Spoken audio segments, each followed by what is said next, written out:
It's the last road game of the year for the Xenia Scouts tonight in Galion, Ohio at Hayes Park. The Scouts will take on the Galion Graders in their final two-game series of the year. Gabe Genovesi here with you alongside my partner Andrew Alix on the Xenia Scouts Radio Network. The Scouts come in 15-24 on the year. The Graders at 17-22. Both teams eliminated from playoff contention. The Graders, of course, in the Central Division in the Great Lakes League. The Scouts, obviously, in the Southern Division. The Scouts, to be technical, 9.5 games out of first place. They are 7 out of a playoff spot. And with only 2 games to go, that's not going to help you that much, Andrew. Yeah, Gabe, I calculated it over and over again, and it seems like we just not going to be the year for the Xenia Scouts to take that first Great Lakes League championship. But, you know, a couple games left to play, and we're still going to have a lot of fun here on the road here in Galion. And last home game for the Graders, so big crowd out here, a beautiful night here in Galion, Ohio, and, you know, a big pitcher coming to the mound in the lefty Jack Rains. Rains on the mound for the Scouts, that is correct. One of the, I would say, 3 best pitchers for the Xenia Scouts this year, not including Caleb Fernholtz, who is not with us right now. We miss Caleb Fernholtz, don't we, Gabe? Oh, yeah, we do. Fernie came in for 3 weeks, got 3 wins, and headed back to the Northwoods. A beautiful 18 innings of 2 earned runs, and, you know, back to Mankato, Minnesota, where he's playing for those Mankato Moondogs. And just an update for you all in Fernie's first start with the Moondogs. 4 2/3 innings pitched. He allowed 1 hit, 2 earned runs. Okay. He walked the bases loaded in the first inning and allowed a hit that the 1 hit was. So the pitch count was probably up, which is why he only went 4 2/3. But after that, it was smooth sailing, 1, 2, 3 innings all the way through. Following that, I saw that. I'm like, how do you get 2 earned runs on 3 walks and 1 hit? And he's like, you walked the bases loaded to get things started. Yeah. He also said, what happened to you guys? Yeah, we're not going to talk about that. Well, we actually will. It's probably worth talking about. The Scouts have lost 8 in a row after the All-Star break. Of course, you guys know the story for those who have been with us. All 2 of you are currently listening. The whole year. The Scouts 15-15, only 2 games out of a playoff spot, and then 8 losses in a row. And actually, we're going to have to stop our thought real fast for the national anthem here at Hayes Field. We will be right back from Galion, Ohio.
Back here at Hayes Field in Galion, Ohio, the Scouts, of course, the road team, will bat first tonight. I'll give you the lineup right now. Jordan Lambert bats leadoff for Xenia, followed by Aaron Takis and Kyle Casserly.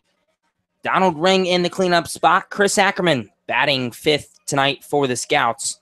Ryan Park and Dylan Lottenville in the 6 and 7 spots. Ben Beachy, the designated hitter tonight, playing in his 2nd game back from a knee injury. He was out for about a week and a half, batting 8th. And Francisco Wandina back in his normal 9-hole tonight for the Scouts. On the mound for the Galion Graders will be Richard Krieger.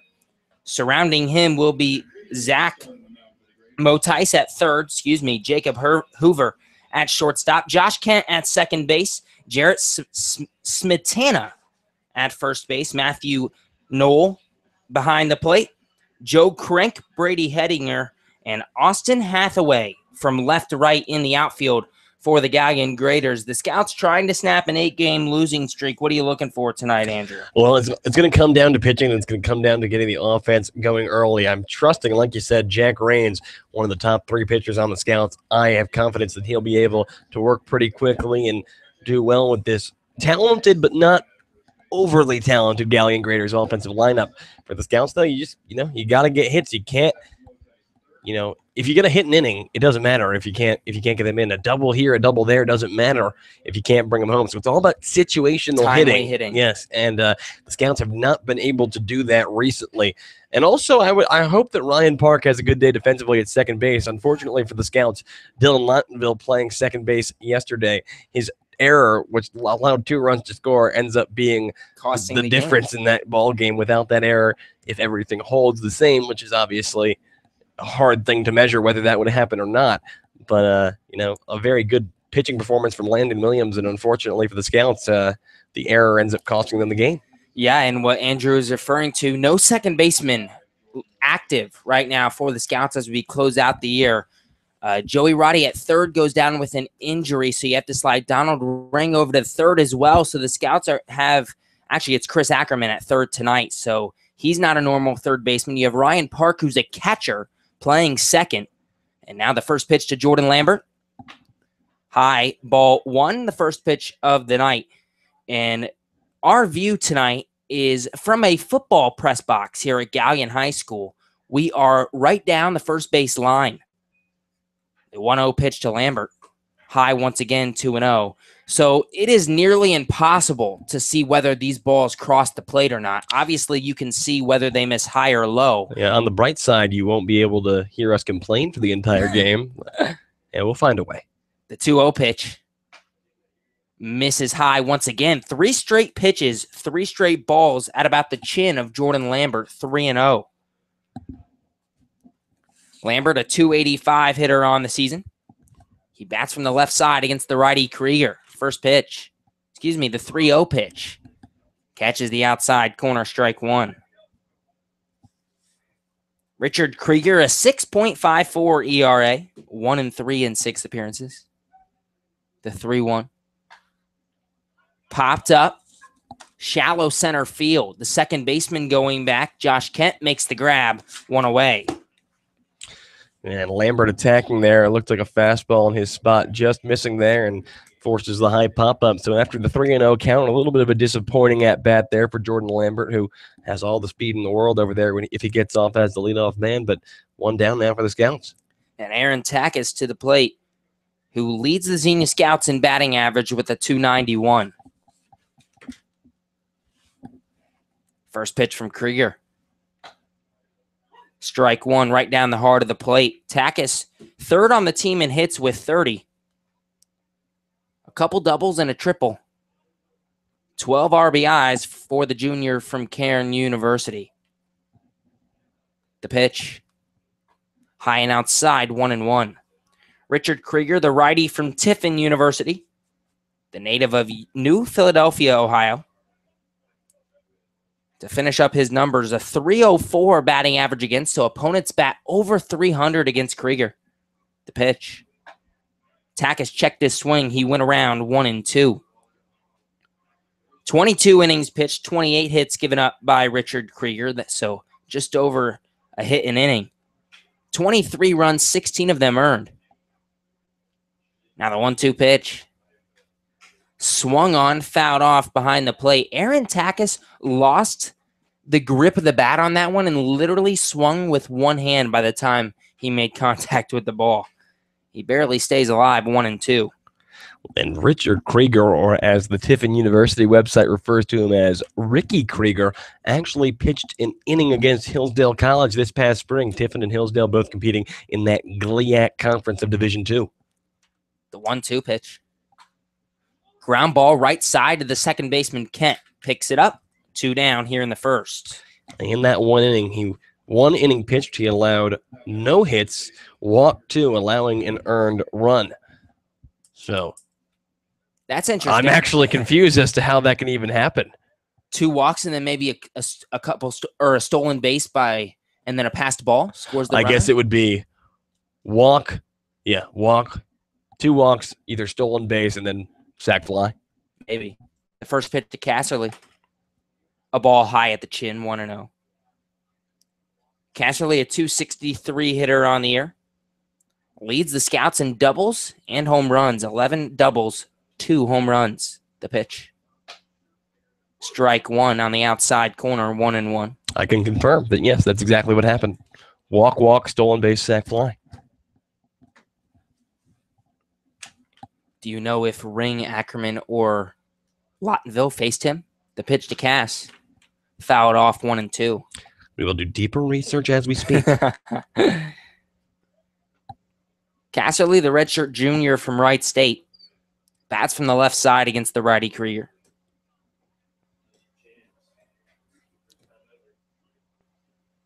Krieger, not a fast pace on the mound, taking his time. Now the pitch. Ground ball, left side, picked up by the third baseman, thrown to first. They got him. The third baseman, Zach Motais, makes a nice play. A 5-3 put out ends the first inning for Xenia. They go down 1-2-3. We'll head to the home half of the first. No score between Galion and Xenia.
Jack Rains on the mound tonight for the Xenia Scouts. The Scouts do not get a run across in the top half of the first inning. The Graders come up in the home half. Brady Hettinger, Matthew Knoll, and Austin Hathaway, the 1-2-3 hitters tonight for the Galion Graders. Jarrett Smetana in the cleanup spot. Josh Kent and Park Phillips in the 5-6 holes. Joe Crank, Jacob Hoover, and Zach Motais round out the lineup for the Graders. Rains on the mound. Chris Ackerman over at the hot corner for the Scouts. Aaron Tack is at shortstop. Ryan Park at second base tonight. Kyle Casterly at first. Donald Ring, the catcher tonight for Xenia. Jordan Lambert in left field. Francisco Andina in center. And Dylan Lottenville in right field tonight for the Xenia Scouts. The Scouts went down 1-2-3 in the top half of the first. Jack Rains will try to match that here in the home half of the first inning. And Brady Hettinger will bat from the right side. Or Jack Rains' curve, is he hitting his spots early? So when Rains has that curveball on, that is the go-to pitch, kind of like we saw with Noah Jones, the 2016 Scouts. Not high velocity, but spotting him up from the left side can be very effective at this level, especially in the Woodbat League. First pitch.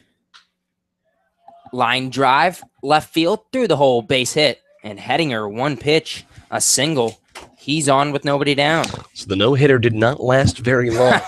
The no-hitter didn't last a pitch. Not tonight, Jack. And that'll be Matthew Knoll, who steps up to the plate, and he'll bat from the right side as well. And Knoll, a .336 hitter on the year. That is first on this Graders club. Leads the team with 46 hits. Rains checks the runner. The pitch. High ball 1. And with Jack Rains being a lefty, you don't see a lot of guys take off on Rains. Yeah, Jack Rains, decent pickoff move.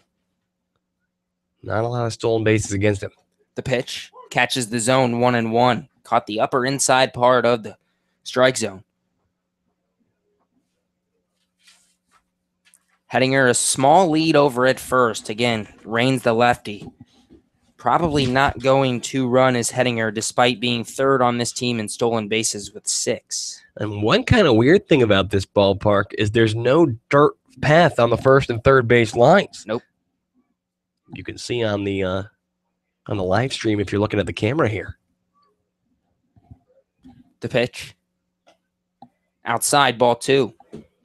And I wonder if that'll have some effect on how Kyle Casterly and, of course, Chris Ackerman have to play balls that are coming down that corner side. You never know what kind of hop that ball is going to take on a grass infield that is not that even. The pitch. Through the right side, I should say, base hit into right field. So a couple singles for the Galion Graders to get things going off of Jack Rains, and Austin Hathaway, the third hitter in this lineup, steps up with 2 on. And for Jack Rains, he does have a 1.14 whip, so a base runner per inning is pretty standard for him. So for Jack Rains, a key here, he does have that high strikeout number, 41 strikeouts in 37 innings.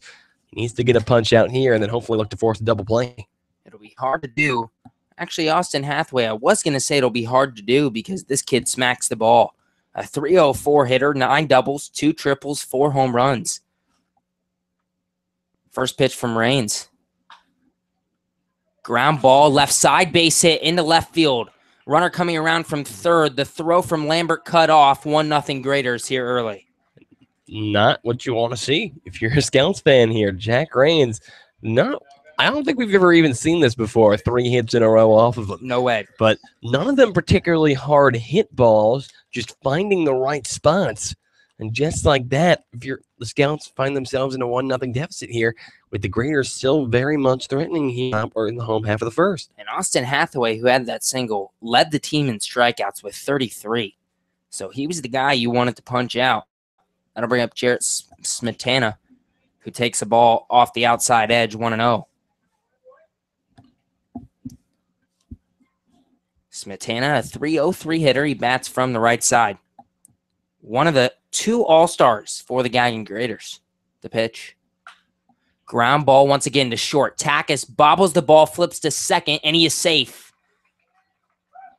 Aaron Takis has had trouble fielding the ball this year. He is tied for first on the Scouts in errors with 13, and he bobbles an easy ground ball there, and the bases are loaded with nobody down. Well, that will make him the standalone leader in errors, but for Takis, kind of a couple errors, both one physical and one mental. Takis going to second there to try to get the force. He probably still had time to try to get a throw over to first and beat the runner there. But instead, everyone's safe and the bases loaded now and nobody out. First pitch to Josh Kent, swung on and missed. 0-1. Kent, a .243 hitter. He's third on the team in hits with 34, but he has 140 at-bats this season. That's the most in the lineup tonight for the Graders. Already a 1-0 Galion lead with the bases loaded and nobody down on Jack Rains. The pitch popped up right field. Going back is the right fielder, Lottenville, and that ball is history. A grand slam off the bat of Josh Kent, his 4th home run of the year, and it is 5-0 Galion here in the first. Wowzers. Definitely just a tough way to start it out for the Scouts.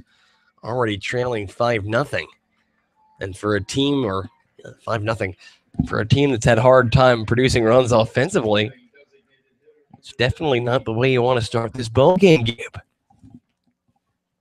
And still nobody down. This is something we have never seen before, or with Jack Rains on the mound. First pitch now to Park Phillips in there for a strike. Phillips, a .250 hitter on the year, 8 doubles for Park Phillips. in the designated hitter role tonight for the Galion Graders. The 0-1 pitch. Low in the dirt. 1-1. And Jack Rains, who is second on the team with a 2.91 ERA, has given up 5 here in the first. The pitch. Outside corner, strike 2. And up until that grand slam, not a lot of really hard hit balls. But the error on what could have been a double play, definitely a killer. And then, the grand slam just piles on the damage. The 1-2 pitch misses low. Count even at 2-2. Park Phillips, a sophomore at Brown University, a native of Lexington, South Carolina. Phillips has a 250 average. His average has never been above 260 the entire year.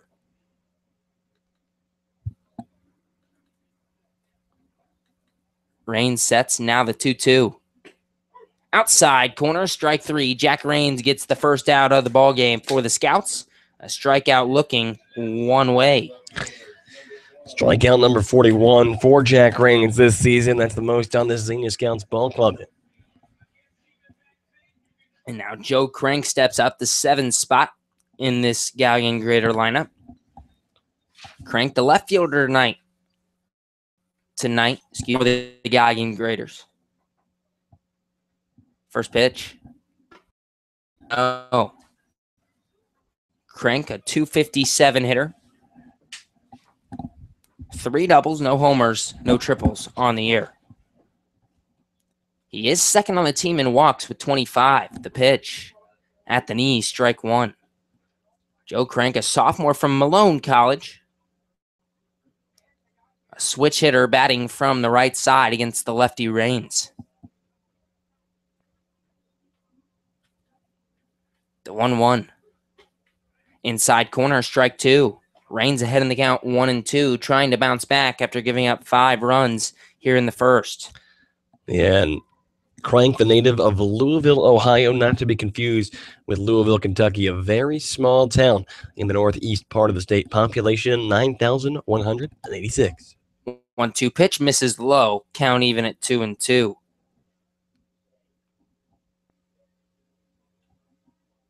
I did not know there was a Louisville, Ohio. And neither did I. And I'm looking 2-2. Swung on and missed. Ball bounces in the dirt. Ring throws down to first. 2 away. In Louisville, Ohio here, looking at the notable persons list on Wikipedia, and they seem to have a different definition of who a notable person is than I do. On the list, we have Ken Kuhn, just basically Ohio State football players who aren't really that notable. Right. They have one guy who pitched in minor league baseball from 2009 to 2010. First pitch now to Jacob Hoover, fouled off down the third baseline, 0-1. That's it. That's Louisville, Ohio for you? I think they got a jazz pianist. Oh, they have Shirley Gibbons, a Juilliard-trained violinist who appeared once on the Ed Sullivan Show. Performed for President Dwight D. Eisenhower. The 0-1. The 0-1 swung on and missed 0-2. This is what you get when you look at the notable persons list on Wikipedia. Well, I try to put myself on the notable persons list for my hometown, and they just keep taking me off, Gabe. I got a bone to pick with Wikipedia. The 0-2. Swung on and missed. It bounces in the dirt once again. Ring throws to first, and that'll do it.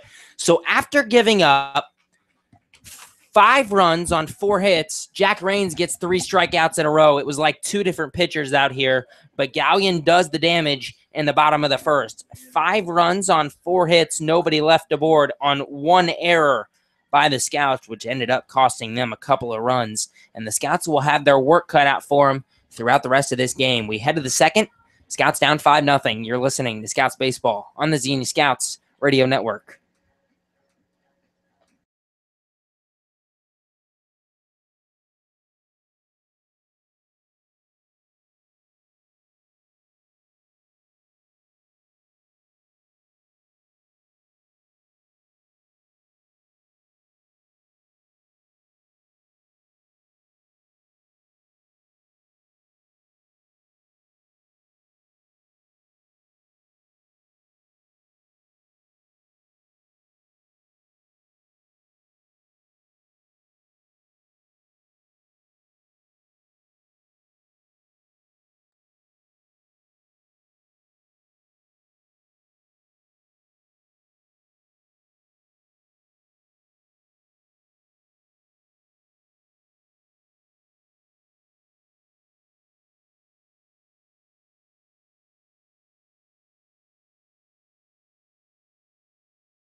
We head to the top of the second. Donald Ring takes the ball high, 1-0. Sorry for the late start here.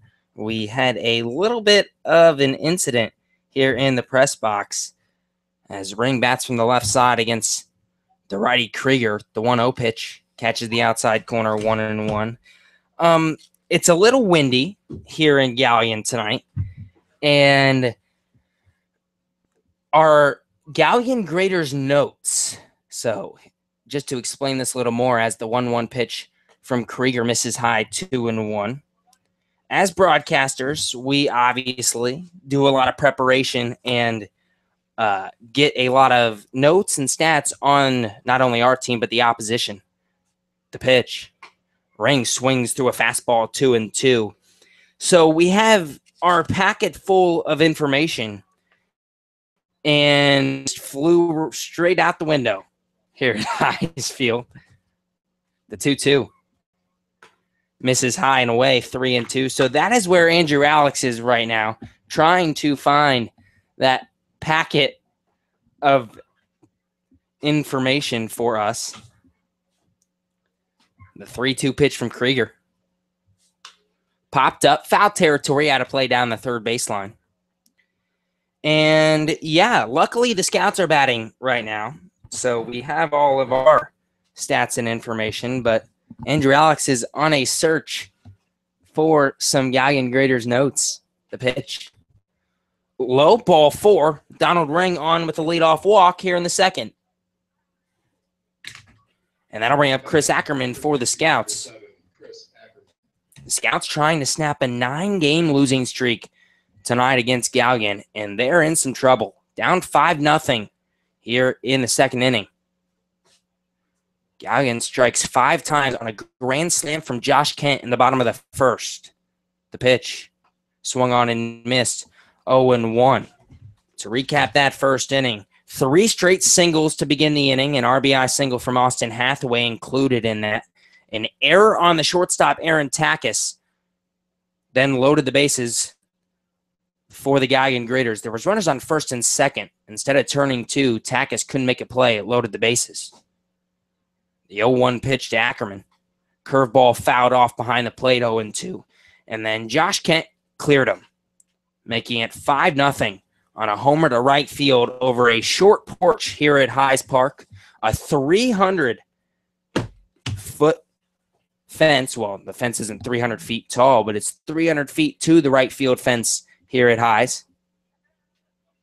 The pitch.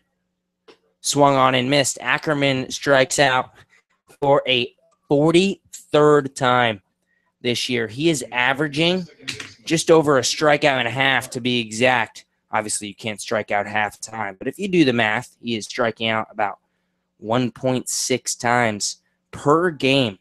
He is 3rd in the league in strikeouts, and that'll bring up Ryan Park for the Scouts.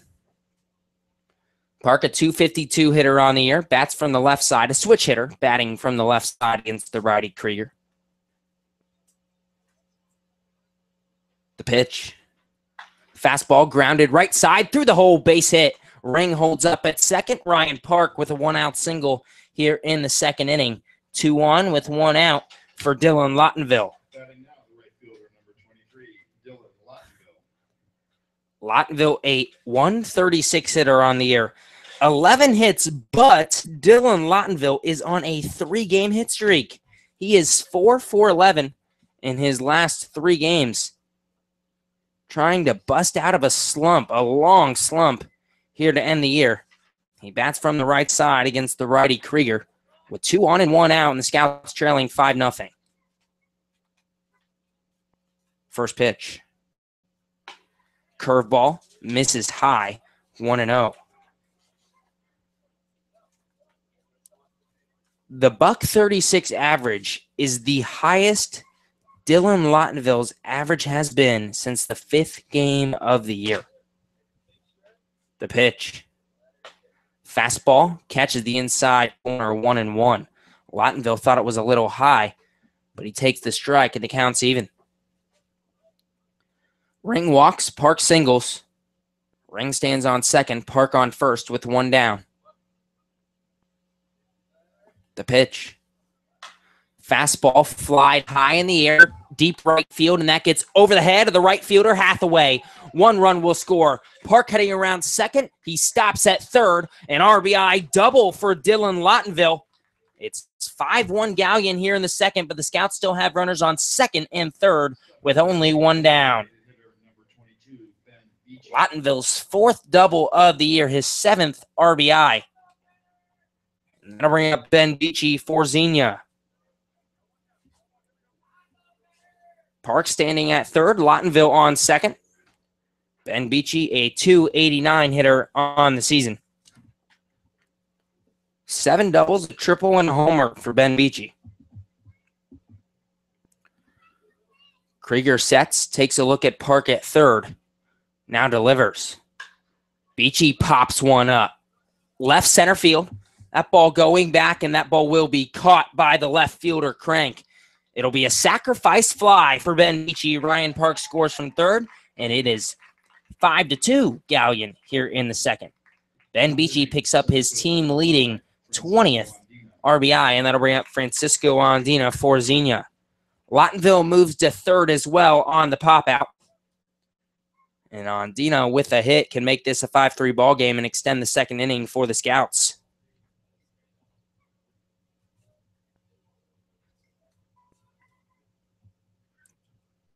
Krieger steps off the mound now. Andina, a 190 hitter on the season. 6 doubles, 8 RBIs, and Andrew Alix has the notes.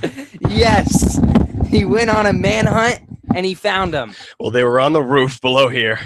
I got a really large ladder. I climbed the ladder onto the roof, and I got him. You owe me.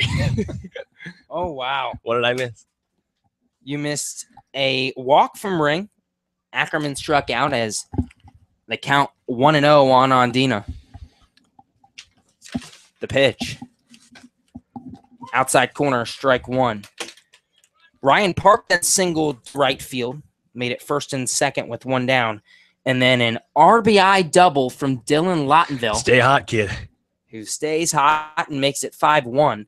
That makes it runners on second and third with 1 down. And then a sac fly from Ben Beachy made it 5-2, and Lottenville moved to third.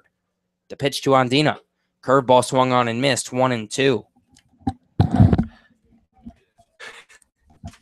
And our friend Andrew is out of breath, and that is totally understandable. You don't have to talk for the rest of the night, my friend. Nah, you don't I'm want good. to. I can't keep my mouth shut.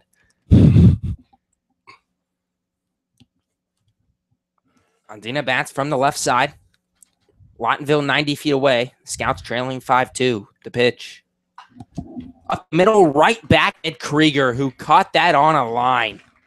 He robs Andina of an RBI single, and that'll end the second inning for the Xenia Scouts. They get 2 back. They trail 5-2 as we head to the bottom half of the second inning. You're listening to Scouts Baseball on the Xenia Scouts Radio Network.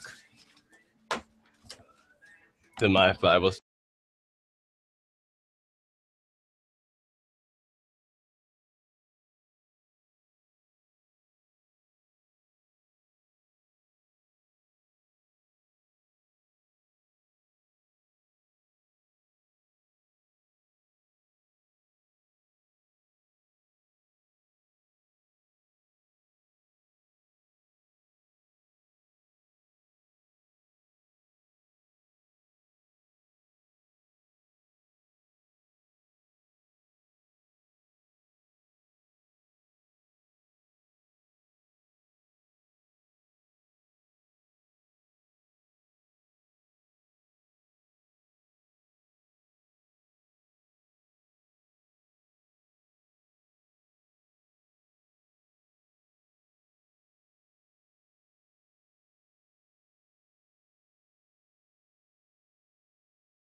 Jack Rain's back out for the bottom of the second here at Hayes Park, I should say.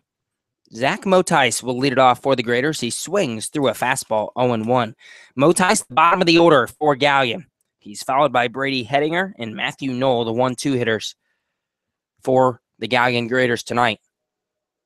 The pitch, low, ball 1.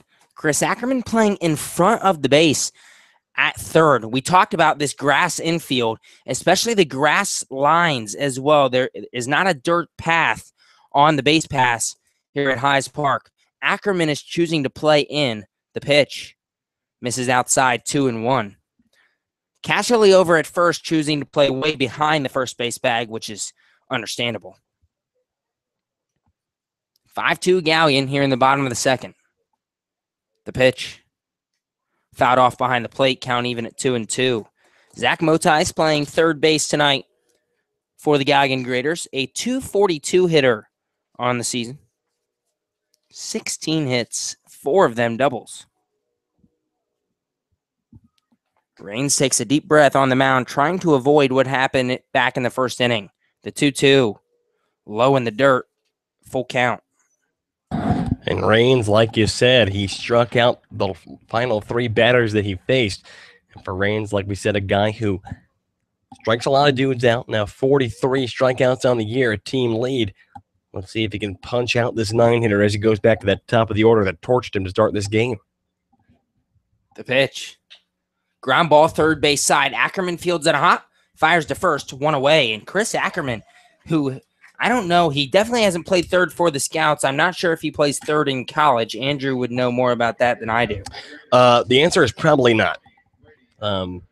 Because if he had played third in college, we probably would have already had played him at third. We are basically down to doing things out of necessity at this point rather than with any strategic purpose to them.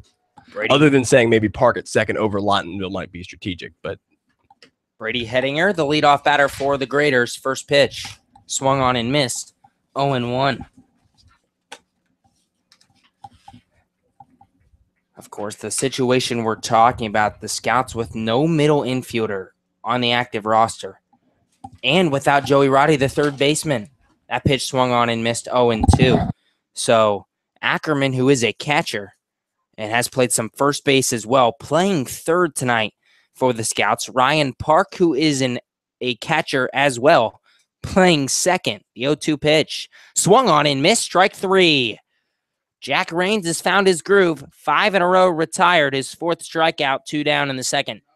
And that's exactly what you want to see if you're a Scouts fan here. And I think that's good for the momentum that the Scouts put up a couple of runs in the top of the second inning to respond. So still a very reasonable game. And if Raines keeps pitching like he is, the Scouts have a fighting chance in this one. In steps Matthew Knoll, who singled back in the first inning. The pitch. Low in the dirt, 1-0. We've seen that a lot from Raines tonight. He's bouncing balls more than he usually does.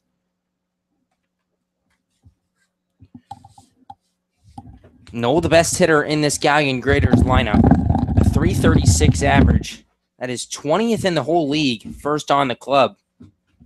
He's tied 17th in the Great Lakes League in hits with 46. The pitch, low, 2-0.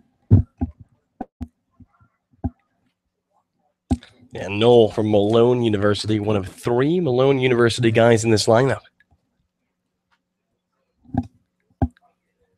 The pitch. Low once again. Jack Raines can't find the strike zone against Matthew Knoll. 3-0. All 3 pitches missing below the knees. Knoll, a 6-foot righty. As Andrew said, from Malone College. The 3-0. This time it catches the inside corner. Strike 1.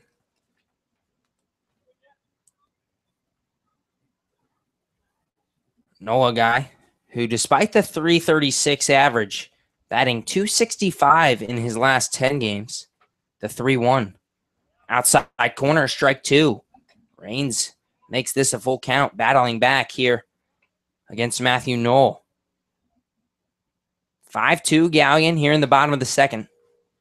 The Graders get 5 in the bottom of the first. The Scouts answer with 2 in the top of the second. The pitch misses low. Matthew Knoll on with a 2-out walk here in the home half of the second inning. And for Raines, you don't want to let this turn into anything. Matthew Knoll, not a bad guy to walk, .336 hitter on the year. You don't want to give him that easy layover, 3-1 pitch. But at the same time, We saw this part of the lineup, the top of the order, really do some damage against Reigns the first time through. So it seems like Reigns is pitching very differently right now and much more effectively at that. But you kind of want to stop the bleeding here before anything can become of it.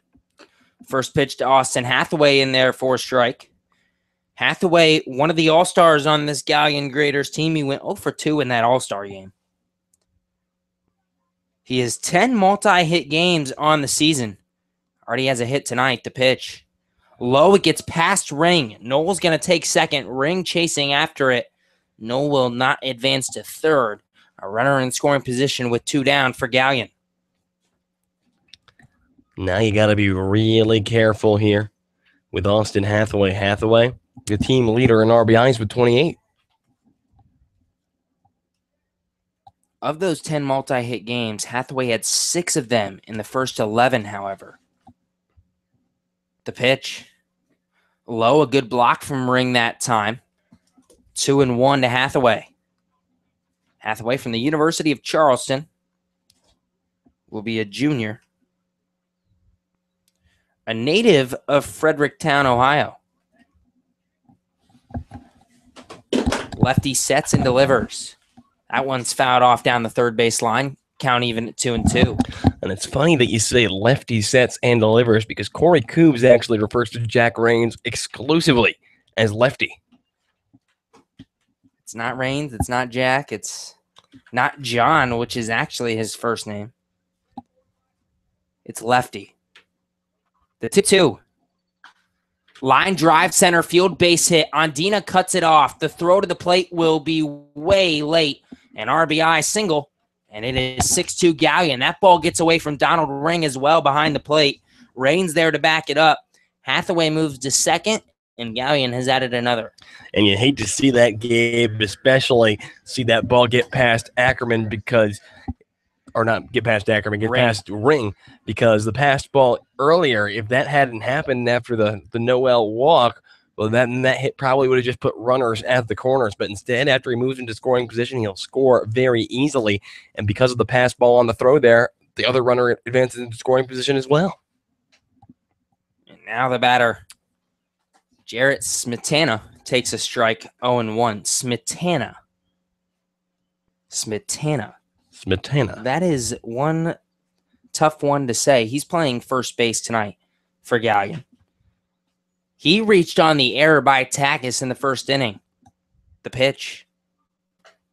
High and outside. Count even at 1-1. Smetana did not play with Kent State this past spring. And Kent State, a ball club in the Mid-American Conference who was very good this past year. Top of the Mid-American Conference almost all year. Now the pitch.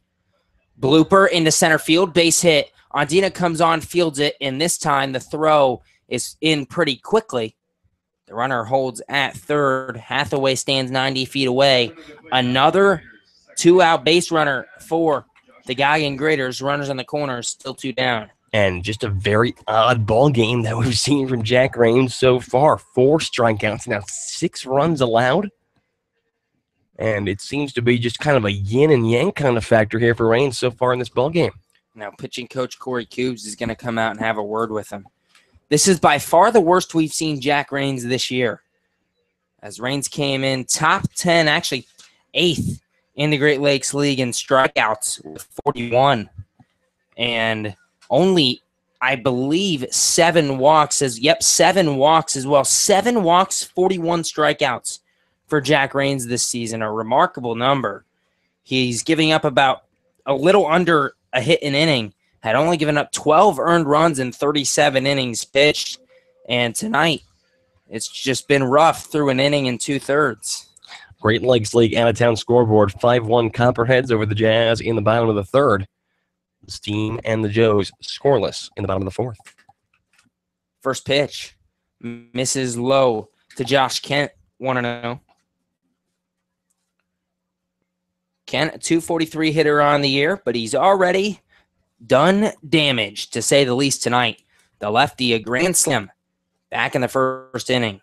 The pitch, curveball in there at the knees, count even at 1-1. A short 300-foot porch here at Hayes Park, and Kent took advantage and slammed it over the right field wall. The 1-1 pitch. Ground ball right side. Park fields it on a couple hops, throws to first, and that'll do it for the Graders here in the second inning. They get another run on 2 hits. We head to the third inning. Galion leading 6-2. You're listening to Scouts Baseball on the Xenia Scouts Radio Network.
The Scouts trailing the Galion Graders 6-2 as we head to the top of the third inning.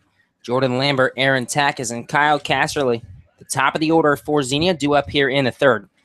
Galion gets 5 runs in the bottom of the first, 4 of them on a grand slam from Josh Kent. The Scouts strike back with 2 in the top of the second. Galion answers with a run on a couple of hits in the bottom half of the second inning.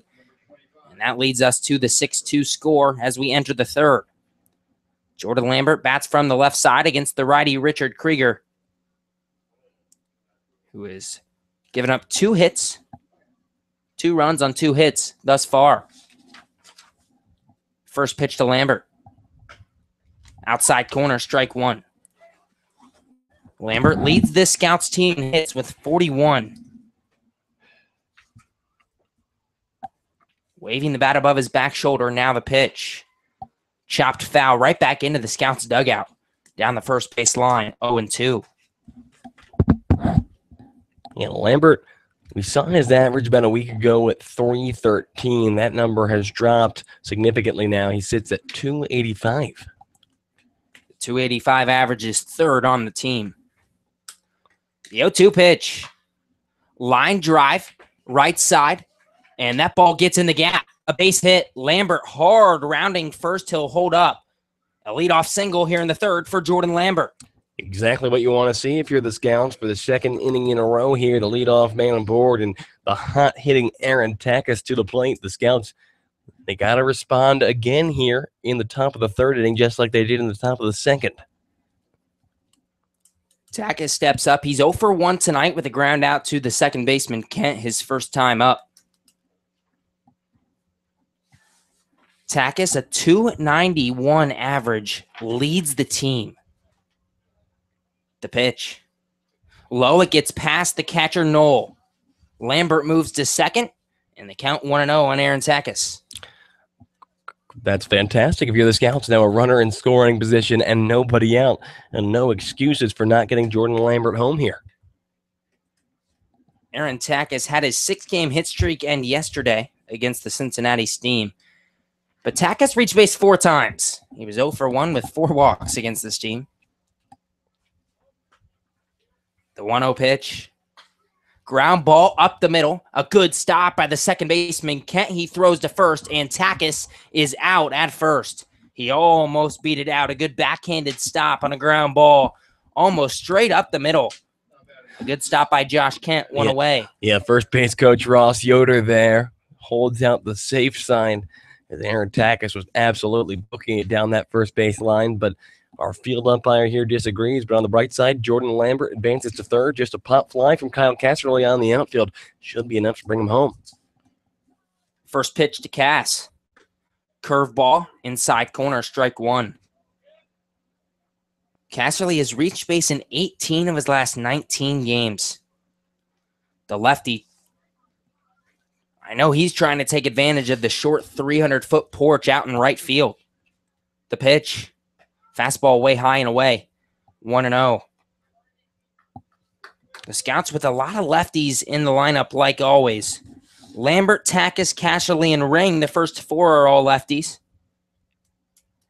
Casserly 0 for 1 tonight. The 1-1 pitch. Way high and outside. 2-1 to the redshirt junior from Wright State. Cass playing first base tonight as always for the Scouts. We've seen him in the outfield a little too. One game in left field. A few games in right. The shortstop, Jacob Hoover, comes in and has a conversation with the pitcher, Richard Krieger. And now Krieger set to go. The 2-1. Fastball below the knees. Count at 3-1 to Kyle Casserly. And Casserly, who has really picked it up 18 games into the season, Kyle Casserly was hitting .203.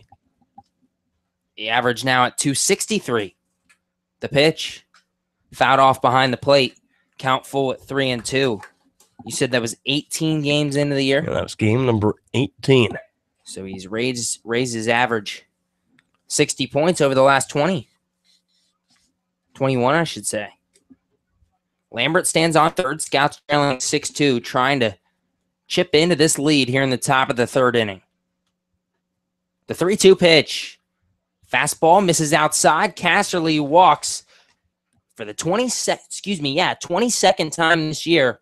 Runners on the corners, one down for Donald Ring. And Ring, who we saw yesterday, picking up a couple of RBIs in big spots, an opportunity to do it again here. And you talked about how Kyle Casserly wants to take advantage of that right field porch. Well, Donald Ring probably wants his second home run of the year more than anyone in this lineup. Throw back over to first. Casserly dives back safely. And you say that because Ring led the Hillsdale Chargers. Not only did he lead Hillsdale, he broke the school home run record with 17 this past season as a sophomore, a Division II All-American in Donald Ring. The pitch. Fastball right down the middle, strike one.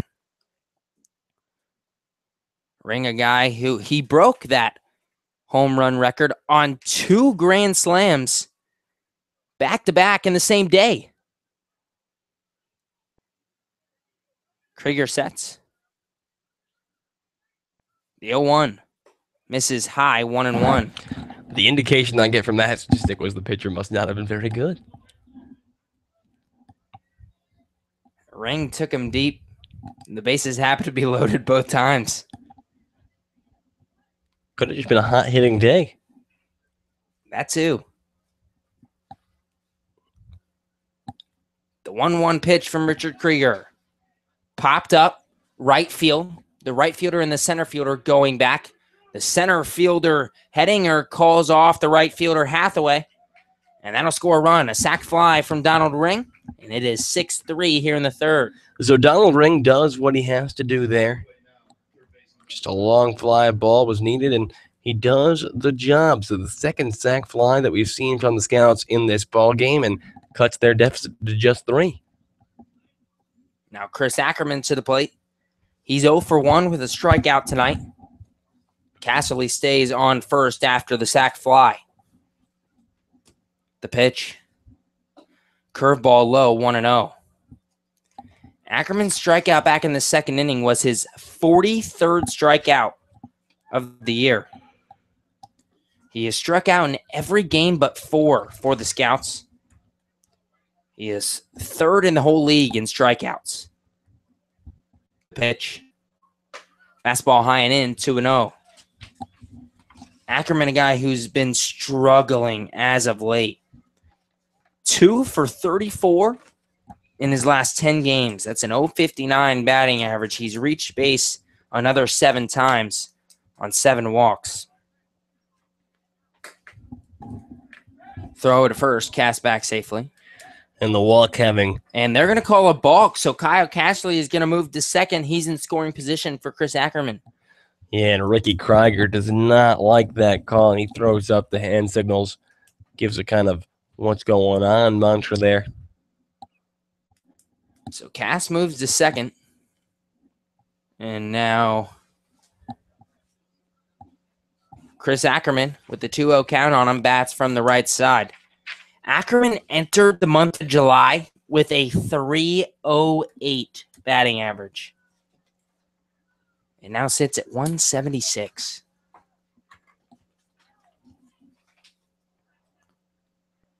Krieger slowly sets the 2-0. Fastball swung on and missed. 2-1. Well, a curveball low and away just gets him every time, and pitching coaches on the other side figured it out. But he was so effective for a long period of time for the Scouts ball club. Yep, this month of July. Lots of curveballs that Ackerman has seen. Excuse me. The 2-1. Fastball low, 3-1. And specifically, like you said, that curveball that starts like it's going to be an up and in pitch on Ackerman, and it just swoops across the plate, low and outside, and Ackerman can't seem to hit it every single time. Fortunately for Ack, we haven't played Galion this year, so they have no idea. The pitch popped up left field. The left fielder, Crank, coming in, and he will make the grab, and that'll do it for the Scouts here in the third. A run on one hit, and it is 6-3 Galion as we head to the home half of the third inning. You're listening to Scouts Baseball on the Xenia Scouts Radio Network.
A 6-3 Galion Graders lead over the Xenia Scouts as we head to the bottom of the third inning. Jack Rains, the lefty, back out on the mound for the Scouts. He'll face Park Phillips, Joe Crank, and Jacob Hoover, the 6, 7, 8 hitters for Galion here in the third. Phillips 0 for 1 today. A strikeout looking his first time up. The pitch. Fastball fouled off behind the plate, 0-1.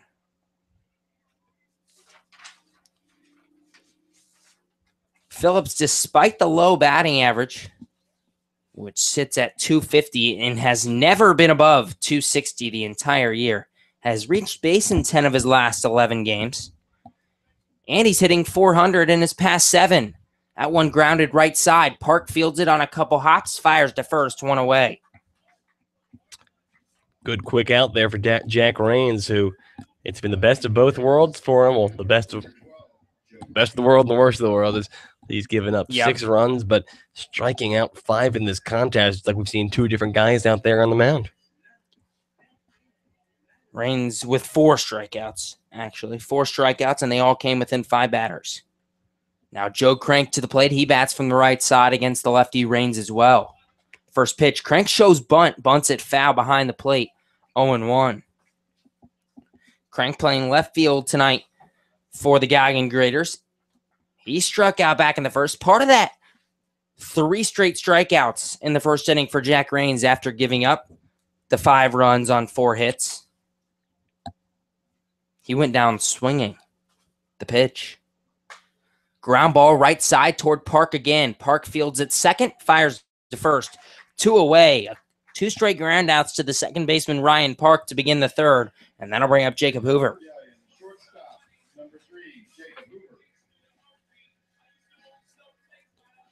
Hoover has a hit in 7 of his last 10 games. 0 for 1 tonight. Strikeout in the first. Ackerman, who was playing in at third base earlier, now playing behind the third base bag. The pitch. Grounded left side. Takis, it goes right under his glove. And that one you cannot blame on Aaron Takis. We've talked about the all-grass infield here. Well, the grass infield, and then obviously it becomes dirt. Base pass out near second and third. But that ball hit the lip of the grass in the dirt. It never hopped up. Takis wasn't ready for it. And they will... Actually, we do not know whether they will mark that as a hit or an error quite yet. But either way, Jacob Hoover stands on first and Zach Motice to the plate. Raines throws over to first. Hoover easily back safely.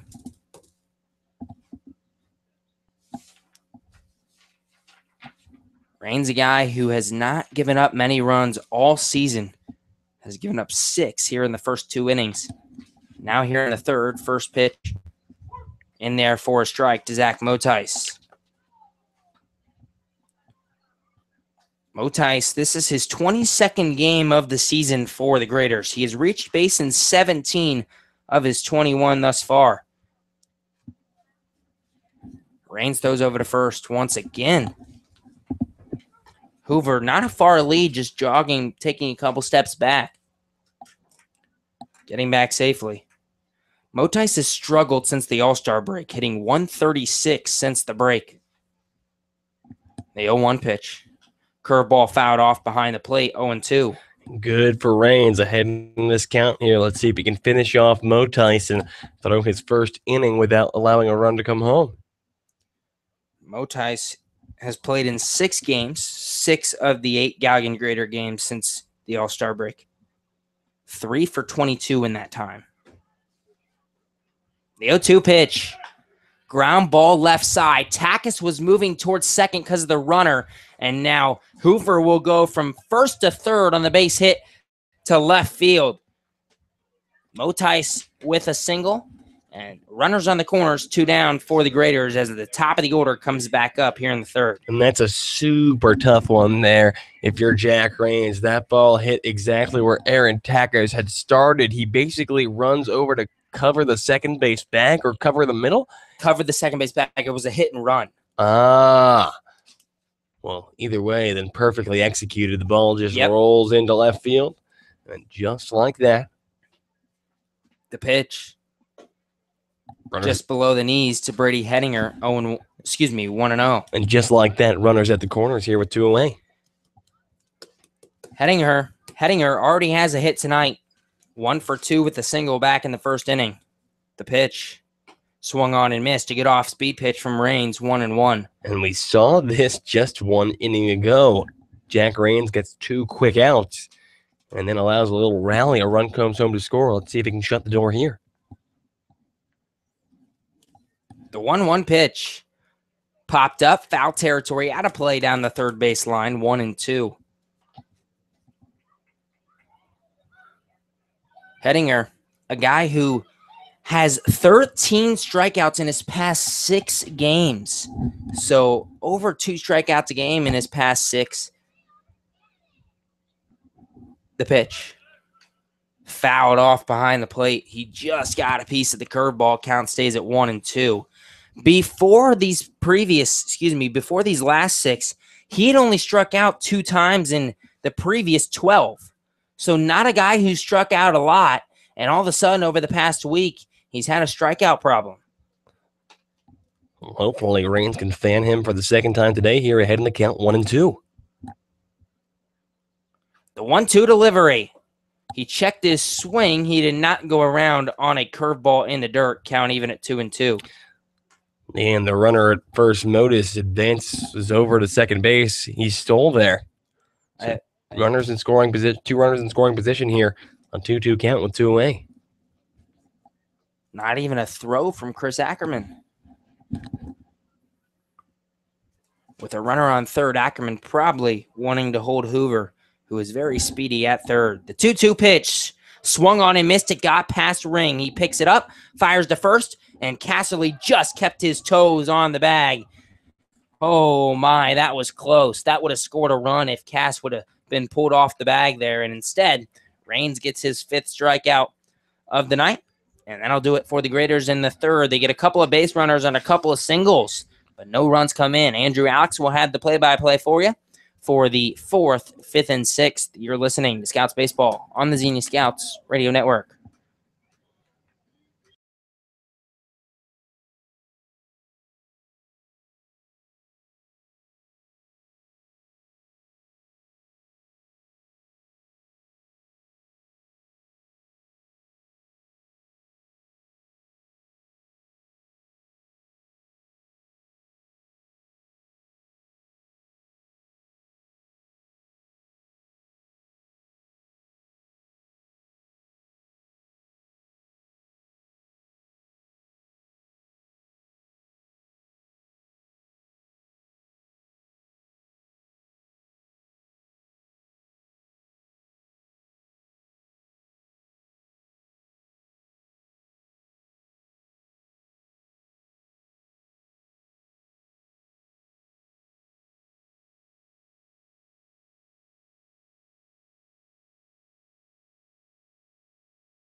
Leading off for Xenia, second baseman number 2, Ryan Park.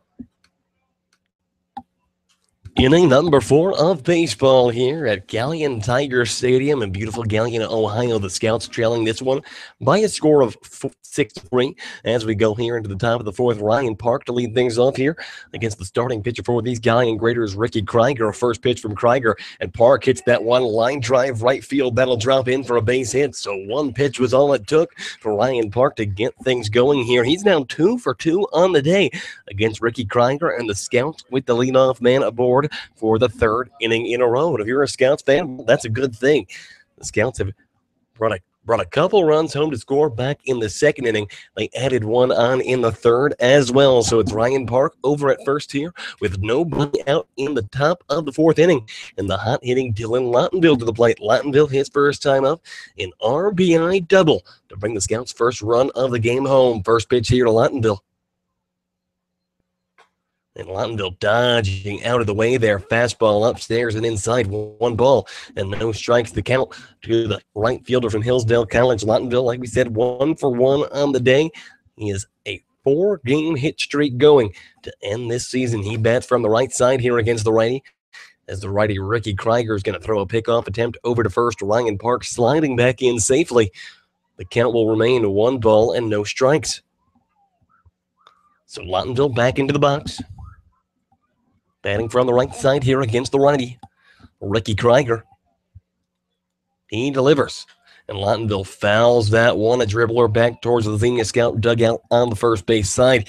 Leaves the count up 1-1. Dylan Lottenville, the native of Bellevue, Washington.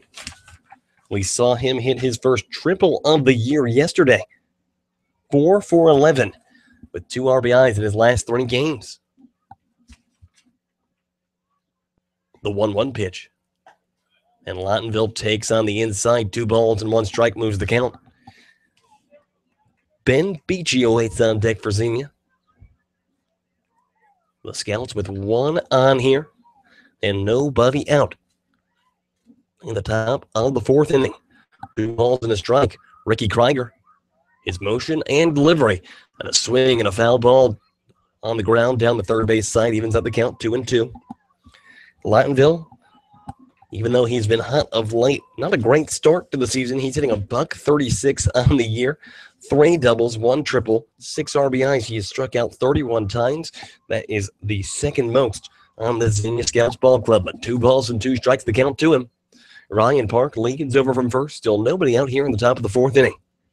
Krieger looks to the catcher, Matt Knoll, as time will be called, and Dylan not liking the amount of time that the starting pitcher Ricky Krieger was taking there. So Lottenville will step back in the box here. Krieger looks to Knoll. He stands and delivers the 2-2 pitch, and Lottenville holding off a pitch on the outside there. That makes the count go full. 3 balls and 2 strikes, the count to Dylan Lottenville. Dylan, 2 for 4 yesterday, a single and a triple. He came home to score one of the Scouts' couple of runs that they scored in yesterday's contest. The 3-2 pitch. And swung and fouled back into the screen. We will stay at 3-2. The Scouts, like Gabe mentioned earlier, coming into this ball game with a record of 15-24. They have dropped 9 contests in a row in this last part of the Great Lakes Collegiate League season. So coming into these final 2 games, hoping to steal a couple from the Galion Graders and end the season on a good note. 3-2, Dylan Lottenville awaits the pitch. Here it comes. And Lottenville swings and fouls that one back towards the fencing on the third base side. The count will stay at 3-2. So Lottenville forcing a long at-bat here against Ricky Krieger. Still nobody going in the bullpen for these Galion Graders. Pitch number 9 of the at-bat coming here. Lottenville from the right side here against the righty. Ryan Park, a big lead over at first. Left fielder is in the pitch, and that one is fouled on the ground towards the dugout for the Galion Graders on that first base side. Dylan Lottenville doing everything he can to stay alive here. A very long at-bat here. 3 balls and 2 strikes. The count will remain. Pitch number 10 of the at-bat coming in just a moment. The pitcher, Ricky Krieger, looks to the catcher, Matt Knoll. Dylan Lottenville awaits the 3-2 pitch. And Lottenville hits that one high in the air, fair territory. The third baseman, Zach Motti, coming in. He'll make the grab, out number 1, but perhaps a productive at-bat there for Dylan Lottenville. A 10-pitch at-bat, but Lottenville ultimately retired. Mark that one down as an F5. Out number 1 here in the top of the 4th inning. It's going to bring Ben Beachy to the plate. Ben Beachy has yet to record an official at-bat this game. His only time to the plate, a sacrifice fly that brought home Ryan Park, the second of the Scouts' 3 runs this ball game. First pitch to Ben Beachy. Fastball upstairs and inside. 1 ball and no strikes. Beachy, a .289 hitter on the year, 7 doubles, a triple, a home run, 19 RBIs. Those 19 RBIs are tied. Well, actually make it 20 RBIs because he has an RBI today.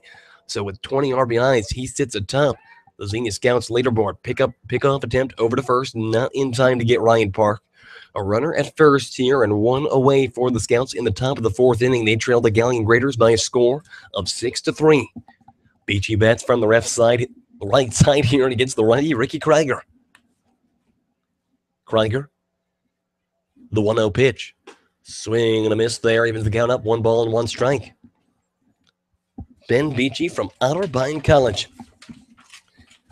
Missed about a week with this a knee injury that's really been bothering him, but Beachy kind of forced to go into that designated hitter role after injuries to Ange Bourgeois and Joey Roddy made the Scouts strapped for batters. The pitch, and that one hit high in the air, foul territory behind the Scouts' first base dugout, out of play.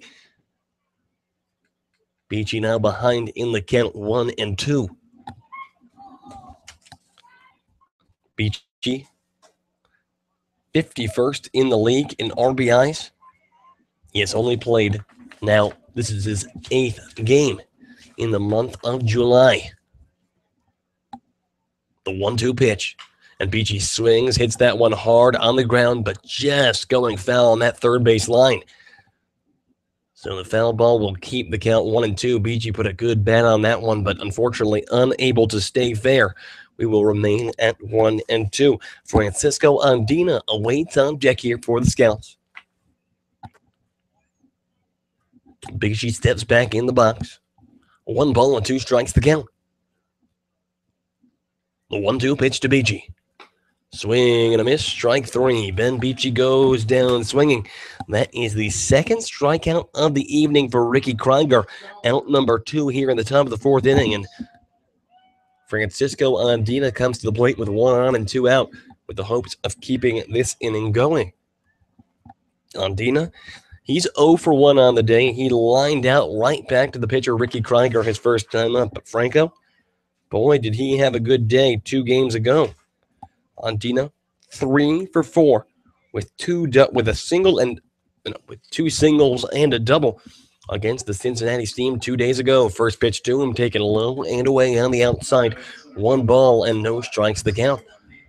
Andina bats from the left side here against the righty Krieger. Franco, a 190 batting average on the year, 6 doubles, 1 home run, and 8 RBIs. The 1-0 pitch. And that one taken on the inside, gets past the glove of the catcher, Matt Knoll. Ryan Park will move into scoring position. And anything in the gaps here from Francisco Andina should bring Ryan Park home to score. The count moves 2 balls and no strikes here to Andina. Andina, he's no stranger to drawing walks, 25 on the year. That is second on the Xenia Scouts ball club, only behind the man at second, Ryan Park. 2 balls and no strikes now the count. Andina from the left side against the righty. Ryan Park leads from second here. The 2-0 pitch. Low and in, 3 balls and no strikes. So Francisco Andina has yet to swing the bat here. And ahead in the count 3-0, it is unlikely that he will have the green light to swing at this 3-0 count. 3 balls and no strikes with 2 away here in the top of the 4th inning. The Scouts trailing by a score of 6-3. The runner at second is Ryan Park. The man at the plate, Francisco Andina. Andina, he awaits the 3-0 pitch. And that one low in the dirt, ball 4. It gets past the glove of the catcher, Matt Knoll. Ryan Park will advance to third on the pass ball. Francisco Andina is aboard at first with a walk, but now they have him caught in a rundown following the pass ball. Ryan Park is going to try to come home to score. The throw home will be in time to get him. So the passed ball causing a whole lot of confusion. Ryan Park advances to third after the pass ball on the walk. Francisco Andina advances to first, rounds first, and going to second. They throw back to second, and they have Andina caught in a rundown. Suddenly, Ryan Park goes home, and unfortunately for the Scouts, the first baseman, Jarrett Spatana, notices it. He throws home. The tag is applied. Ryan Park is out, and the Scouts will get out of this inning, or are done here in the top of the 4th inning with nothing to show for it. No runs on 1 hit, and nobody left the board for Xenia. We have played to the middle of the 4th inning. The Scouts trail the Galion Graders by a score of 6-3. Don't go anywhere, folks. We'll be right back. You are listening to Xenia Scouts Baseball on the Xenia Scouts Radio Network.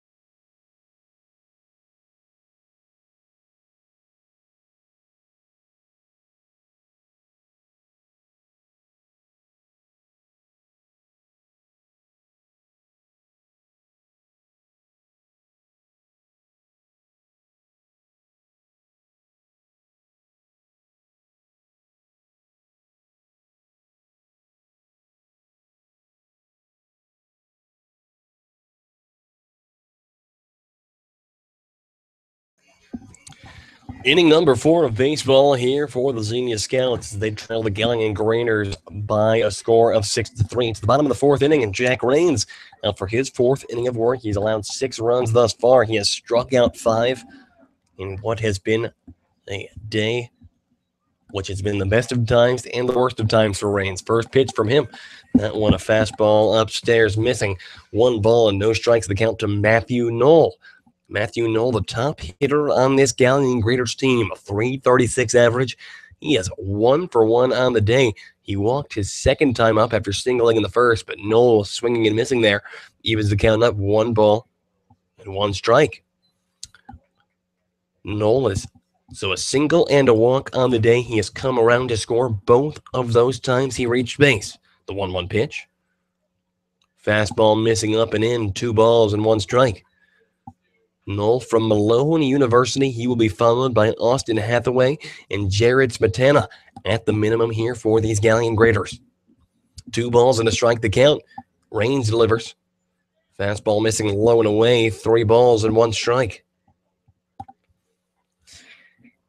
And Rains facing the part of the lineup, this 2, 3, and 4 spot in the order that have torched him already today.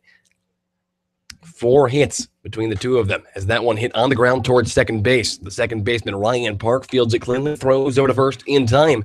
Out number 1. So Ryan Park fields the ground out cleanly. And Matthew Knoll is retired for the first time today. And with 1 out, it's going to be Austin Hathaway to the plate. Austin Hathaway, well, he's 2 for 2 on the day, and one notable similarity that we can hear from him, well, he uses Joey Roddy's walk-up song, Candy Paint, by Post Malone. And Roddy probably a little bit upset, probably thinks that he has some kind of copyright on that song. First pitch to Hathaway, fastball, outside part of the plate, called strike 1. Austin Hathaway from College of Charleston. A .304 hitter on the year with 28 RBIs. That leads this team.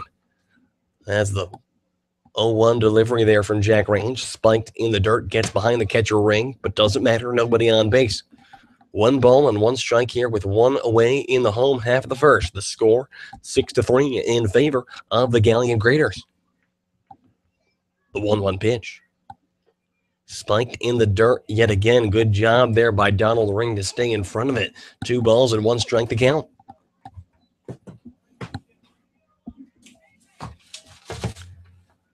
Rains, the lefty, against Hathaway, who bats from the left side. Normally the lefty-lefty matchup, as the pitch there from Jack Rains missing on the outside, 3-1.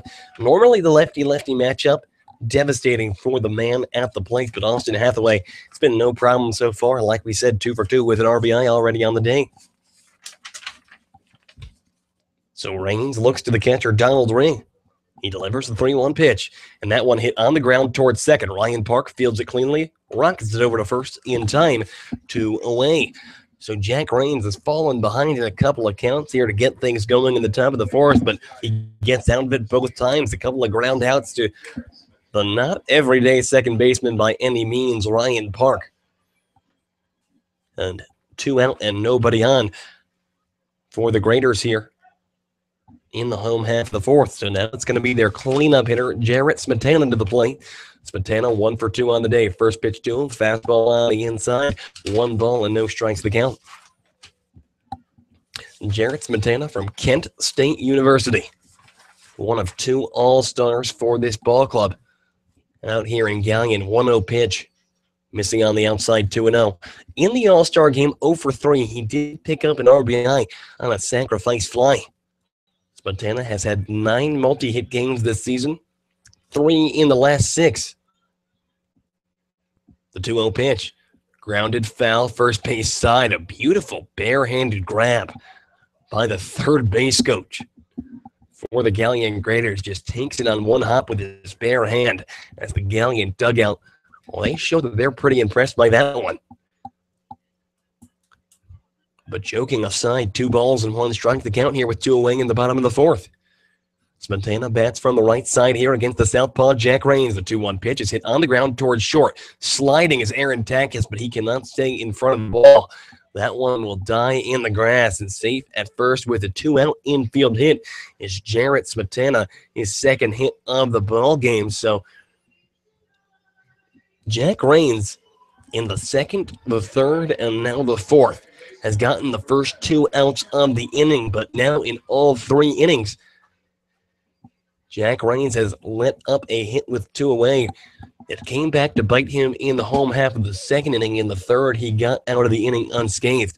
But now with a runner at first, it's the man that hit the grand slam home run off of him. That is Josh Kent. Josh Kent on the day, 1 for 2, a grand slam home run his first time up. He grounded out to second his second time up. So Jarrett Smetana stands over at first. The 0-1 pitch, and that one taken on the outside evens the count, 1 ball and 1 strike. Kent, a .243 hitter on the year, 11 doubles, 2 triples, 4 home runs, and now 22 RBIs. He bats from the left side here against the lefty Jack Rains. The 1-1 pitch, the runner goes, and that one is hit in the air, foul. Looks like it's going to go out of play as Chris Ackerman pursues, but he runs into the fence as that one will fall just about 1.5 feet out of his reach. The count moves 1-2 with 2 away here. So it looks like a hit and run was on there. But after that one is fouled out of play on the third base side. The stolen base opportunity is taken away. So 1 ball and 2 strikes the count. Jack Rains looks to the catcher, Donald Ring. He looks over to first, and then he goes for a pickoff attempt. They got him caught in a pickle. The throw over to Aaron Takis at short, covering the bag. He lays down the tag, and Jarrett Smetana is out over at second. An excellent pickoff attempt there from Jack Rains as Smetana was trying to go, and he is called out at second, and that will do it for the Galion Graders here in the home half of the fourth. No runs on 1 hit, and nobody left aboard for Galion. We have played 4 innings of baseball here at Galion Tigers Stadium in Galion, Ohio. The Scouts trail by a score of 6-3. Don't go anywhere, folks. We'll be right back. You are listening to the Xenia Scouts Baseball on the Xenia Scouts Radio Network.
Inning number 5 of baseball. First pitch to Jordan Lambert is waved at and missed. Nothing and 1 the count. The Scouts trailing this ball game to the Galion Graders by a score of 6-3. And it'll be the top of the order up for the Scouts. 1-0-1 pitch taken upstairs and outside, evens at the count 1-1. Jordan Lambert from the University of Tennessee at Martin. He bats from the left side here against the righty, the 1-1 pitch. And Lambert watching all the way. Fastball outside part of the plate, a called strike 2. Behind in the count, 1 ball and 2 strikes here is Jordan Lambert. It'll be Jordan Lambert, Aaron Takis, and Kyle Casserly due up for the Scouts here in the top of the 5th, the 1-2 pitch. And Lambert hits that one on the ground, second base. The second baseman, Josh Kent, picks it up, throws on the run, over to first in time, 1 away. So with Lambert retired, it's going to bring Aaron Takis to the plate. Aaron Takis, the team leader in hitting at a .291 batting average, when he is hitless on the day. 0 for 2 with a couple of ground outs over to second base. So Takis steps in here. He bats from the left side here against the righty. First pitch off the plate, 1 ball and no strikes. Takis from Corinne University, the native of Oviedo, Florida. Oviedo, Florida, of course, suburban Orlando, kind of near the University of Central Florida. As 1-0 to Takis is taken way upstairs and way outside. Good job by the catcher, Matt Knoll, extending his arm about as far as he can to keep that one from going to the backstop. Not that it matters with anybody without anybody on base, but it seems like the starting pitcher, Ricky Krieger, getting a little bit wild here. The 2-0 pitch to Takis. That one does find its spot. Takis watches on the outside part of the plate. A called strike, 2 balls and 1 strike moves the count. Takis drew 4 walks in last night's contest. The 2-1 pitch, and Takis hits that one on a line deep left center field. That one will be caught on the run by the center fielder, Brady Hettinger, who covered a lot of ground out there in center, robbing Aaron Takis of what could have been perhaps a triple. So the Scouts are robbed there. And just like that, it's 2 out and nobody on for Kyle Casserly. Casserly, the first baseman from Wright State University by way of the University of West Virginia. Just finished up his transfer redshirt year with the Wright State Raiders. First pitch to him. And Casserly hits that one in the air, shallow center field. The center fielder, Hettinger, comes in, makes the grab. Out number 3. So the Scouts go down in order. In the top of the 5th inning, no runs on no hits and nobody left for Xenia. We have reached the middle of the 5th inning. The Scouts trail the Galion Graders by a score of 6-3. Don't go anywhere, folks. We'll be right back. You are listening to Xenia Scouts Baseball Radio Network.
The bottom of the 5th inning here, Jack Rains out for his 5th inning of work, and Gabe Genovesi gives me a weird look as I leak information to him. It's Josh Kent back to the plate. Kent 1 for 2 on the day with a grand slam home run. First pitch to him. He hits that one in the air, right field. Coming in is Dylan Lottenville. The ball not hit very deep. Lottenville will make the grab. 1 pitch, 1 out for Jack Rains here in the bottom of the 5th. And with 1 away, that'll bring Park Phillips to the plate. Nice quick out there for Jack Rains. It's what he needs with the pitch count getting up there now in the 5th. So now with 1 away, it's going to be Park Phillips to the plate. Park Phillips, the designated hitter from Brown University. He bats from the right side here against the righty. First pitch. Fastball right down the pipe. Park Phillips watches all the way. A called strike 1. Park Phillips, a .250 hitter on the year. 8 doubles, a home run, and 13 RBIs. The 0-1 pitch. Swing and a miss. Nothing in 2 in the count. Ahead goes Jack Rains. And that is pitch number 84 for Rains, that pitch right there. So if he can go through 6, the Scouts will be very pleased. Rains. He delivers the 0-2 pitch. That one spikes in the dirt. Good job there by Donald Ring to stay ahead of it. Rains now Still ahead in the count, 1 ball and 2 strikes here with 1 away in the bottom of the 5th. Park Phillips, like we said, a Brown University guy, one of a couple of Ivy League schools that we've seen here in the Great Lakes League. 1-2 pitch. And Phillips just gets a piece of that one. He stays in this count, 1 ball and 2 strikes. For Park Phillips, the native of Lexington, South Carolina, not to be confused with Lexington, Kentucky. We got Louisville, Ohio, and Lexington, South Carolina, but Phillips has never seen his average above 260 this season. He sits at 250 right here. 40 games in, the 1-2 pitch. Low and away, 2 balls and 2 strikes. Phillips in his last 7 games, 8 for 20 with 3 RBIs. He is 0 for 2 on the day so far. The 2-2 pitch from Raines. And that one, a chopper hit over towards third base. Chris Ackerman fields it on 1 hop. Long throw over to first is in time. 2 away. So Jack Raines, north of 80 pitches in this ball game, and hopefully can get the final out of the 5th inning here. And the Scouts are going to have to turn to their bullpen for what's likely to be 4 innings of work. Looks like Michael Pineda O'Donnell stretching out in the bullpen already. Yeah, Raines has gotten a couple decently quick outs here in the 5th. I'm curious to see if he would come back out for one more.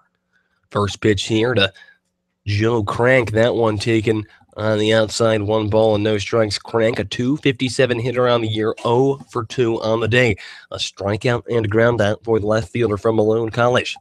He bats from the right side here against the southpaw Raines. 1-0 pitch. That one hit on the ground towards third. Chris Ackerman can't field it. It ricochets off his glove. And Aaron Takis, who was there behind him, but after the ball ricochets off his glove, it just goes a little bit to the right as it kind of affected the trajectory of the ball. So Takis not there to get it. That ball rolls into left field. What is likely to be ruled as an error on Chris Ackerman, and another 2-out base runner here for the Galion Graders. And I think that's got to be an error on Ackerman, right? It's got to be. Even though it wasn't an easy play, just getting in front of that and probably still makes it an error. First pitch here to Jake Hoover upstairs, 1 ball and no strike. I'd be interested to see what's going on in the batter's box right now, the conversation between Hoover and Donald Ring, both of them Hillsdale Chargers for the majority of their time. The 1-0 pitch. And Hoover hits that one foul, out of play, right field side. The count goes 1-1. Jake Hoover, he's 1 for 2 on the day. He went down swinging his first time up. He singled his second time to the plate. Hoover bats from the right side here against the southpaw Jack Raines. Joe Crank leads over from first. It's a 1-1 count here with 2 away in the bottom of the 5th. Pickoff attempt over from Jack Raines, not in time. We saw Jack Raines pick off a move in action just 1 inning ago. He ended the bottom of the 4th inning on a really solid pickoff attempt that got Jarrett Smetana trying to steal. That was the final out of inning number 4. The 1-1 pitch here. Swing and a miss. Strike 2. 1 ball and 2 strikes moves the count. Yeah, now Jack Raines' pitch count in the low 90s. He needed a very quick inning in order to possibly pitch the 6th. I do not think he will be back out there. Very unlikely. Jack Raines' last over. As he picks off over to first, not in time to get Joe Crank. The count remains 1 ball and 2 strikes. If it is Jack Raines' last batter that he'll face this summer, hopefully he can get out of it in style with what would be his 46th strikeout of the year. The pitch, and that one lifted into center field, the base hit.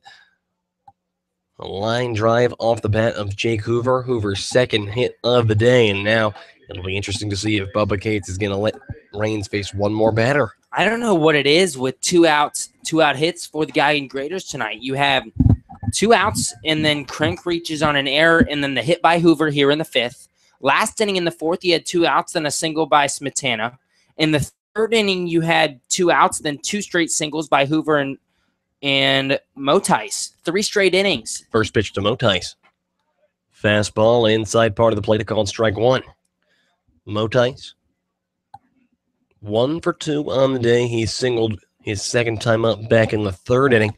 It's runners at first and second here with 2 away in the bottom of the fifth. Galion trying to extend what is already a 6-3 lead for the Graders here over the Xenia Scouts.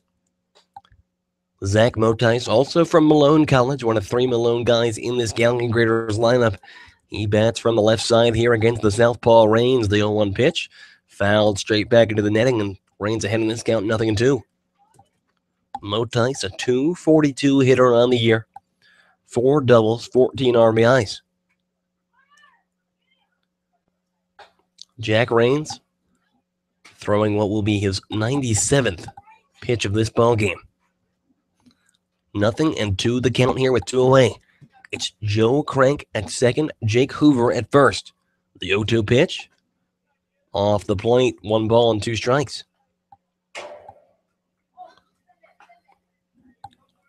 Jack Rains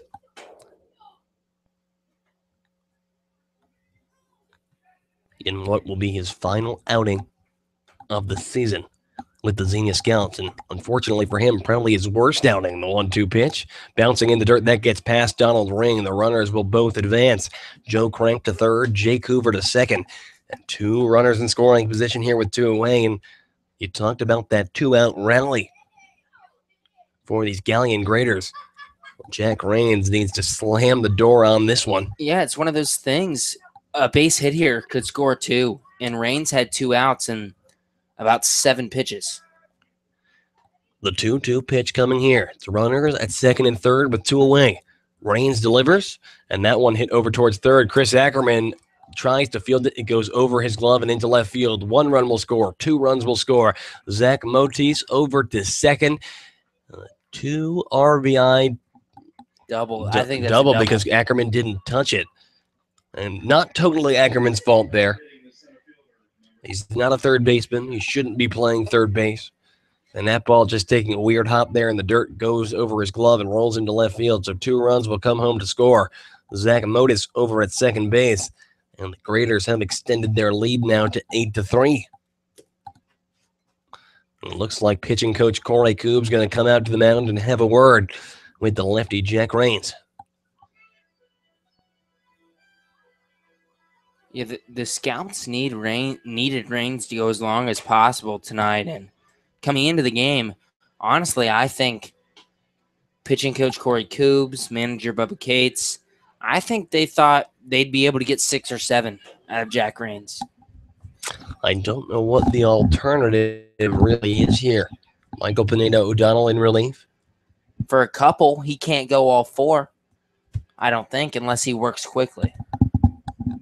Well, that's exactly right. And looks like Coach Coobs is going to leave Rains in this game to try to get 1 more out. Get another out. Now, note, Gabe, that the Zach Motis, that was ruled as a double there. So just the second extra base hit allowed here by Jack Rains, but he has allowed a number of hits. That's now 12 on the evening for the Galion Graders. They now lead by a score of 8-3. The pitch from Rains, first pitch, upstairs and inside to the leadoff hitter, Brady Henninger. Henninger, he's 1 for 3 on the day, a single and a couple of strikeouts. He has scored a run already in this ball game. He bats with a runner at second and 2 away here in the home half of the fifth. The 1-0 pitch. And that one hit sky high, foul territory, right field side. The first baseman, Kyle Casserly, chasing. He will be unable to make the grab as he dives in foul territory on that first base side. A long strike there for Brady Henninger, evens up the count 1-1. Henninger, a .284 hitter on the year with 13 RBIs. From Indiana University, Purdue University of Indiana. It's actually a Division I programming, believe it or not. Yeah. IUPUI. Or as Coach Coobs calls it, Oi Pui. That's what he calls it. The 1-1 pitch. Hit foul behind the plate over the netting. Rains ahead on this count 1-2. And what looked to just be a really quick inning, Gabe.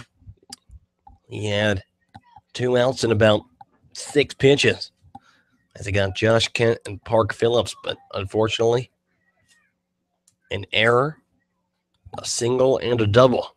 have made this now an 8-3 ball game. And the runner goes, throw over to third. Chris Ackerman will lay down the tag, and that will do it. So anti-climax, but for the second time in as many innings, the inning ends on a Jack Rains pickoff attempt, and that will do it for the Galion Graders here in the home half of the fifth. 2 runs on 2 hits, 1 error, and nobody left aboard.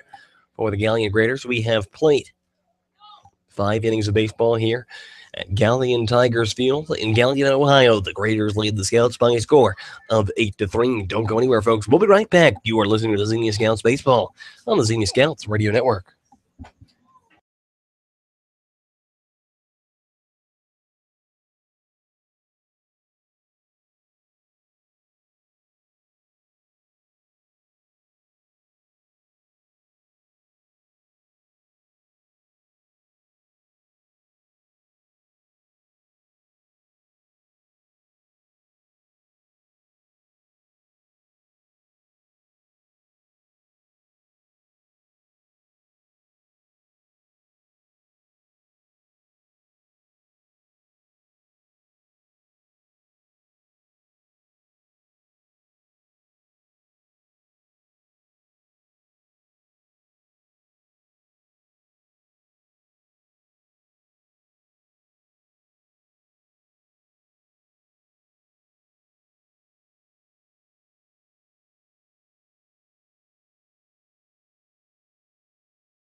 Going to the top of the 6th inning here, the Scouts trailing by a score of 8-3. It'll be Donald Ring to the plate to lead things off. Will be followed by his Hillsdale College teammate Chris Ackerman, and then Ryan Park. As the Scouts trying to mount a comeback, they trail by 5 runs here with 4 innings left to play. First pitch to Donald Ring. Fastball off the plate, 1 or no balls and 1 strike as Ring launches all the way. The home umpire says that one catches the outside part of the zone. Nothing in 1 to count. Donald Ring has not recorded an official at-bat today. As the 0-1 pitch comes to him, he hits that one on the ground, foul, first base side. 0-2 goes the count. Ring walked and came around to score his first time up, his second time to the plate. A sacrifice fly that scored Jordan Lambert. As the Scouts brought a run home in the top of the 3rd, that was the last time the Scouts scored in this ballgame. 0-2 pitch. Ring launches on the outside, 1 ball and 2 strikes. Now the count. Ring bats from the left side here against the righty Ricky Krieger. Krieger, he sets and delivers the 1-2 pitch. Up and away, 2-2. Donald Ring actually faced Ricky Krieger in the regular season. Krieger, who goes to Tiffin University, they play Hillsdale College.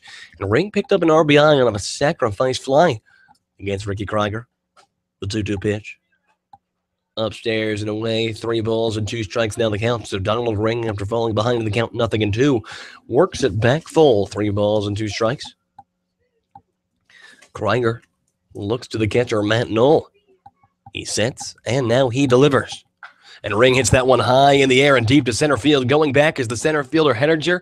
He's at the track, and he'll make the catch at the track for out number 1. So a very hard hit fly ball. But unfortunately, to the deepest part of this ballpark, the 370 sign out in center field, and that went about 365. But the ball dying, and Henninger just there to pick it up. So Donald Ring will not get his second home run of the season there, even though it seemed off the bat, and he had a darn good chance at it. Marked that one down as an F8, and the leadoff man retired. Yeah, just 300 to right field. First pitch to Chris Ackerman, hit it in the air on the infield, sky-high fly ball. The shortstop, Jake Hoover, calls for it. He'll make the grab, 2 away. So unfortunate for Ring that he hit it to dead center, came up about 2 feet shy of a home run, and then Ackerman a quick pop out. So now with 2 away and nobody on, it'll be Ryan Park to the plate. Ryan Park, well, he's had a pretty good day at the plate so far. A couple of singles. He's come around to score a run. Playing second base this evening. Park awaits the first pitch of this at bat. Fastball taken on the outside part of the plate. A call is strike one. Ryan Park, normally a catcher for those of you who are hearing this for the first time, but he has done a pretty good job over at second so far as he swings and misses at the 0-2 pitch. Behind in this count, 0-2 with 2 away in the top of the 6th inning. The Scouts trailing by a score of 8-3. Krieger, he delivers the 0-2 pitch. On the outside, 1 ball and 2 strikes to count. Ryan Park from Point Loma Nazarene University, the native of Fullerton, California. He awaits the 1-2 pitch and swing and a foul ball right back into the glove of the catcher, Matt Knoll, and that will do it for the Scouts here in the top of the 6th inning. They go down in order. No runs on no hits, and nobody left to board for Xenia. We have reached the middle of the 6th inning. The Scouts trail the Galion Graders by a score of 8-3. Don't go anywhere, folks. We'll be right back. You're listening to Xenia Scouts Baseball on the Xenia Scouts Radio Network.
No strike the count. And Gabe, what do we have on Michael Pineda O'Donnell? A 7.51 ERA for O'Donnell. He delivers the 2-0 pitch. That one finds the inside part of the plate. Call strike one. 2 balls and 1 strike to count here to the leadoff man, Hettinger. This is O'Donnell's 14th appearance with the Scouts, 32 1/3 innings pitched. He's given up 43 hits, 29 runs, 27 of them earned. The 2-1 pitch. O'Donnell delivers upstairs and outside, 3-1. O'Donnell, 14 walks, 16 strikeouts on the year. He's 2-4 with a save, a whip of 1.76, a batting average against of 316. So O'Donnell, he delivers the 3-1 pitch, and that one's hit on the infield sky-high pop-up. Chris Ackerman calling for it, but he'll get called off by Michael Pineda O'Donnell, who will make the grab in foul territory, out number 1. So Mike was behind in that count, 3-1, but forces a pop-out. The first batter retired here by the reliever O'Donnell, and with 1 away, it'll bring Matthew Knoll to the plate. And so I guess the line now final on Jack Raines. Yes, sir. 5 innings pitched, 11 hits, 8 runs, 1 walk, 5 strikeouts. First pitch here from O'Donnell. Curveball outside part of the plate, called strike one. Mike from Southern New Hampshire University, actually transferring, though. He graduated Southern New Hampshire University, so he's going to Philadelphia University, soon to be renamed Thomas Jefferson University, in the great city of Philadelphia. The 0-1 pitch swung on and missed, 0-2. So Michael Pineda O'Donnell, a real great guy. He'll fit in great in the city of brotherly love as he goes for 2 more years of baseball. So O'Donnell looks to the catcher ring now, 0-2 the count on Matthew Knoll. The 0-2 pitch, just missing the outside part of the plate. Ball number 1. 1 ball and 2 strikes here with 1 away. The Scouts trailing 8-3 at the hands of the Galion Graders.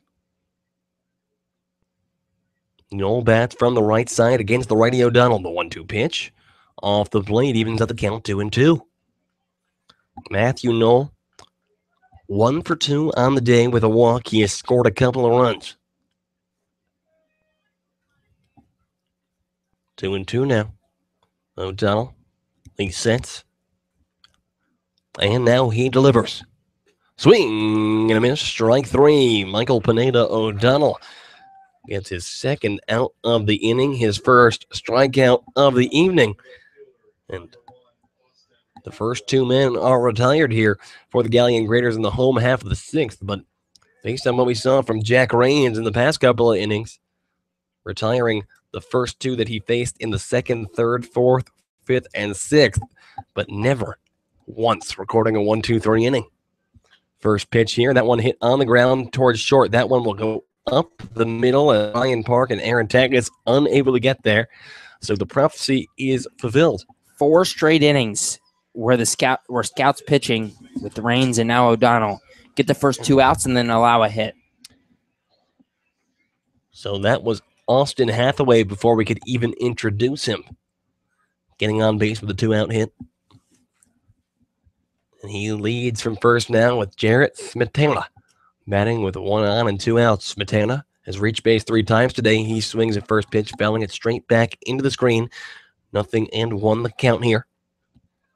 Smetana, the first baseman from Kent State University, 2 for 3 on the day, a couple of singles. He reached on an error on the shortstop, Aaron Tankis. His first time up, has only come around to score 1 run so far today.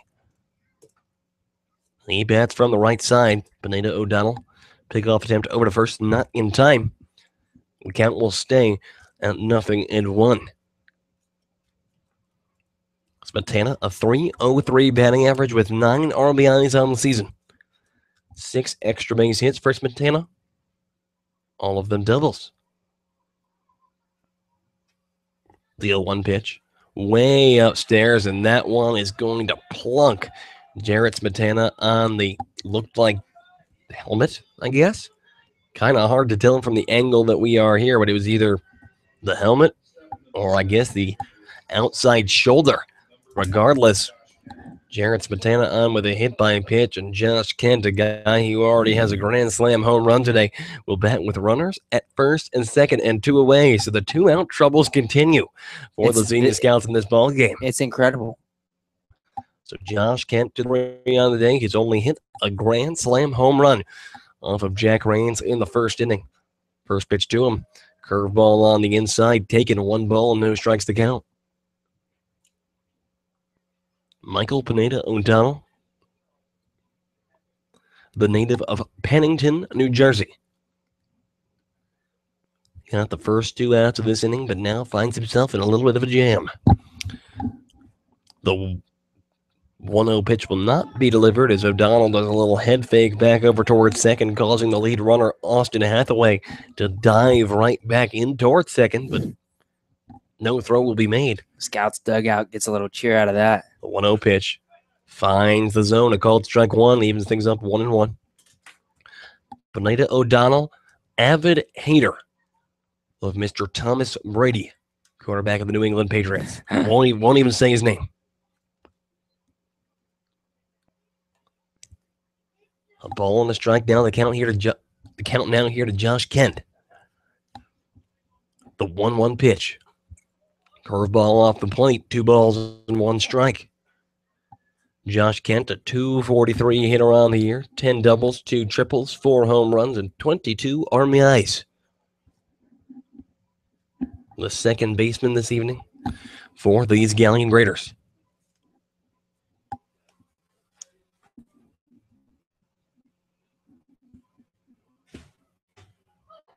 And O'Donnell, another head fake back over towards second. So yeah, and it's being very careful here, I see. It's going to be important for O'Donnell to get this out. A base hit probably scores a run. The outfield for the Scouts playing pretty deep. The 2-1 pitch hit high in the air, foul territory on the infield. Pineda O'Donnell will make the grab in foul territory on the first base side, and that will do it for the Galion Graders here in the home half of the sixth. So Michael Pineda O'Donnell gets out of the inning unscathed. We have played 6 innings of baseball here. The Scouts trail by a score of 8-3. A beautiful night here in Galion, Ohio, and you don't want to miss a moment of the action. Don't go anywhere, folks. We'll be right back. You are listening to Xenia Scouts Baseball on the Scouts Radio Network.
An 8-3 Galion Graders lead as we head to the top of the 7th here at Hayes Park in Galion, Ohio. The Scouts playing their final road game of the season. Dylan Lottenville, Ben Beachy, and Francisco Andina, the 7-8-9 hitters, due up here in the 7th for the Scouts. We've only managed 3 runs on 4 hits so far tonight. Lottenville has one of those hits, an RBI double back in the second inning. First pitch, fastball high and tight, 1-0. Lottenville 1 for 2 tonight. He flew out to the first baseman, Smetana, in the 4th inning. The pitch. Curveball drops in there at the knees, 1-1. Richard Krieger back out for his 7th inning of work for the Galion Graders. The 1-1. Another curveball drops in on the inside corner, 1-2. Lottenville now on a 4-game hit streak for the Xenia Scouts. The junior from Hillsdale, who only had a 136 batting average coming into tonight, has hit well lately. The pitch popped up left field, deep left field. Going back is the left fielder cranking that ball. One hops the wall. Lottenville heading for 2. He's in there standing up. A leadoff double for Dylan Lottenville, his 2nd of the day, 5th of the year, and 1 on, nobody out for the Scouts here in the 7th. Make no mistake about it, folks. Dylan Lottenville was the hottest hitter on the Xenia Scouts ball club after getting just, 8 hits through the first, basically, up until this last week of the season. Lottenville now on a 4-game hit streak, a couple multi-hit games in a row now. And he has really found his groove here at this end of the season. Lottenville came in tonight 4 for 11 in his last 3 games. So he's now 6 for 14 in his last 4, which means he only had 7 hits in the first month and a half of the year. Lottenville, of course, this being week 8, Lottenville missed a week. He had to leave for his brother's wedding. So he's been with the Scouts for 7 weeks this summer. And in the first 6 weeks, he only had 7 hits. 7 this week or 6 this week now? 6 this week. Yes, sir. Hey, good for him, man. He's obviously, we knew that he was a much better player than his numbers suggested.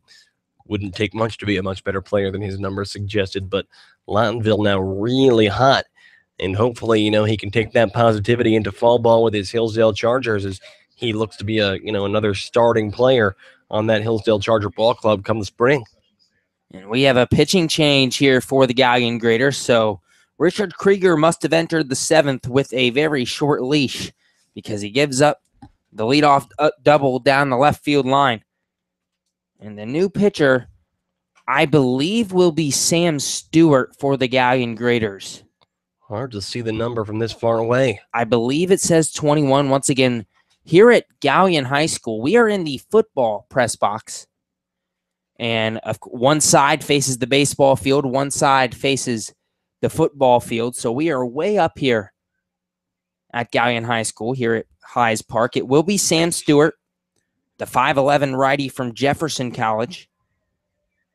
Stewart, nearly a two-way player for the Galion Graders. Hitting-wise, he's hit in 11 games. Has 2 multi-hit games for the Galion Graders. Pitching-wise, Sam Stewart on the mound, mainly in relief for the Graders. Not too bad. Well, depends on who you ask, Gabe. Sam Stewart, 11 2/3 innings pitched in 10 appearances for these Galion Graders. In 11.57 ERA, okay. He has struck out 7 and walked 11 over those 11 2/3. Opponents are batting .319 against Mr. Stewart, a 2.23 whip. All right, well, I was definitely thinking of a different reliever. Yeah. I could have. Well, there's a bunch of relievers, honestly, on this ball club that start with S. 4 pitchers on this team. There's Shenfield, Specht, and then Smetana has actually thrown 9 2/3 innings. So first pitch to Ben Beachy. Grounded foul down the third baseline. Beachy 0 for 1 tonight. A sac fly in the second inning. Got his 20th RBI of the season. That leads the Xenia Scouts ball club. He struck out his last time up in the 4th. Lawtonville leads off a second. The 0-1. Fastball outside, 1-1.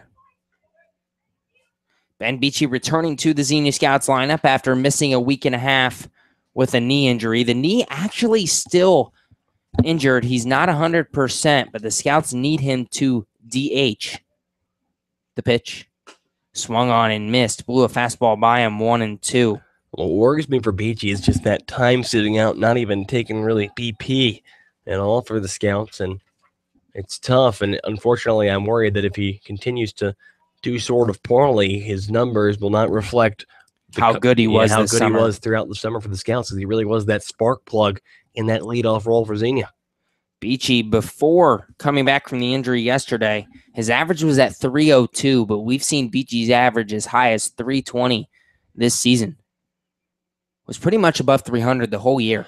When the Scouts were good, Ben Beachy was at his best. The 1-2. Fouled off behind the plate will stay at 1-2.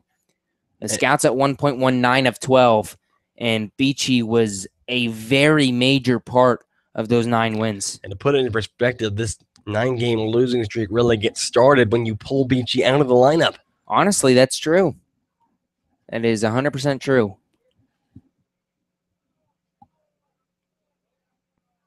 The 1-2 pitch. Curveball high, 2-2. The Scouts entered the All-Star break at 15-15, only 2 games back of a playoff spot. They come back from the break. They have lost 9 in a row. And with only 2 games left in the season, 7 back of a spot, well, obviously they're mathematically eliminated. The 2-2 pitch, curveball inside corner, strike 3. Beachy goes down looking. The first strikeout of the night for the new pitcher, Sam Stewart. 1 down here in the 7th. And for Ben Beachy, that's now his 4th strikeout in 2 games since coming off this injury. And, maybe the lack of reps over the past week to 10 days combined with the injury itself throwing him off a little bit, because that's now 4 strikeouts. He only had 19 in his first 20 games. The first pitch to Francisco Andina catches the outside edge, 0-1. Andina 0 for 1 with a walk tonight. A line drive right back up the middle to Richard Krieger, the pitcher, the starting pitcher tonight for the Graders. Krieger snagged it out of the air, and then Andino walked his second time up. Lawtonville dancing over at second. He will retreat to second base as the pitcher Stewart stepped off the mound. Dina, the everyday center fielder for the Scouts, batting in the 9-hole tonight.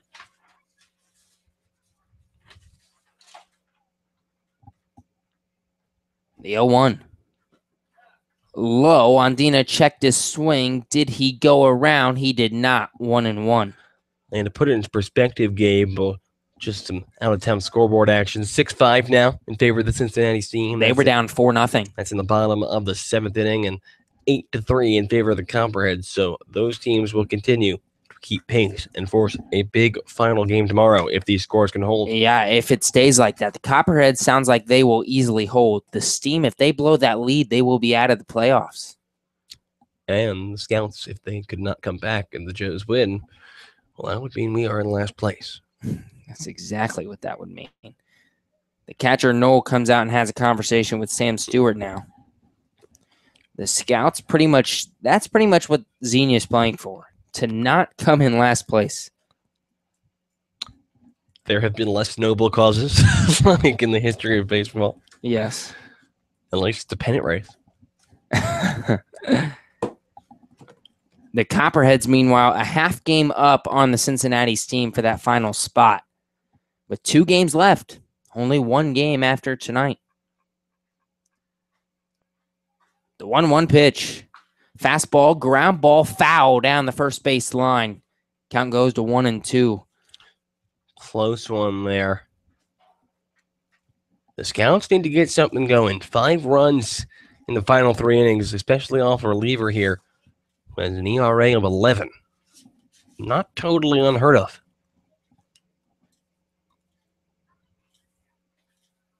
Andina does his normal routine, steps back in after taking a deep breath. The 5'8 lefty awaits the 1-2. Lawtonville dances off a second. Now the pitch. Curveball high and outside, 2-2. The sun is finally set here in Galion, Ohio. Up here in the press box being so high, we were battling that sun for the whole game. It was really bad. It was like being outside. We didn't think to bring sunglasses or a hat either. Nope. It was very hard to see the balls off the bat. But now the 3-2.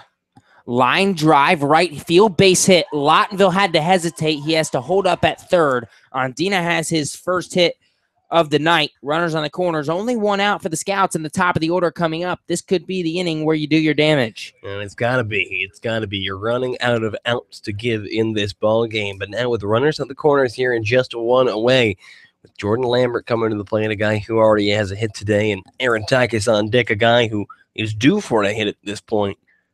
A big opportunity to get your damage done and claw yourself back into this ball game if you're the Xenia Scouts. Lambert 1 for 3 tonight, a single back in the 3rd inning. Throw over to first. Andina dives back safely. A fly out to second in the 1st inning, the single in the 3rd, and then the ground out to the second baseman, Kent, his last time up in the 5th. Jordan Lambert. The first pitch, fouled off behind the plate, 0-1. Lambert now has a hit in 14 of his last 17 games. Despite the .285 batting average, every time Jordan Lambert walks to the plate, you feel like he can get something done. Lots of power toward right field. The 0-1.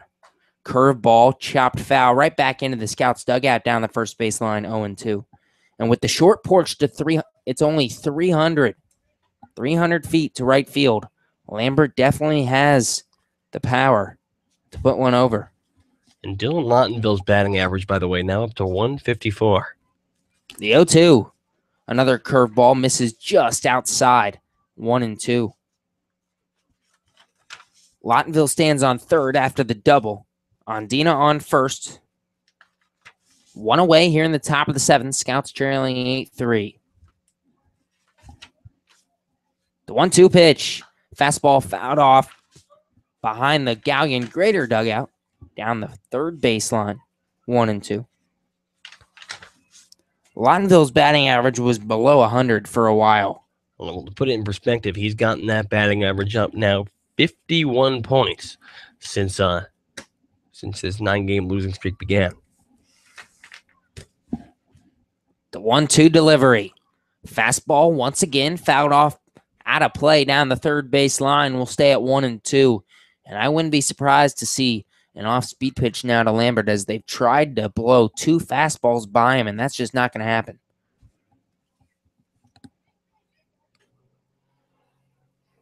Sam Stewart in his first inning of relief here in the 7th.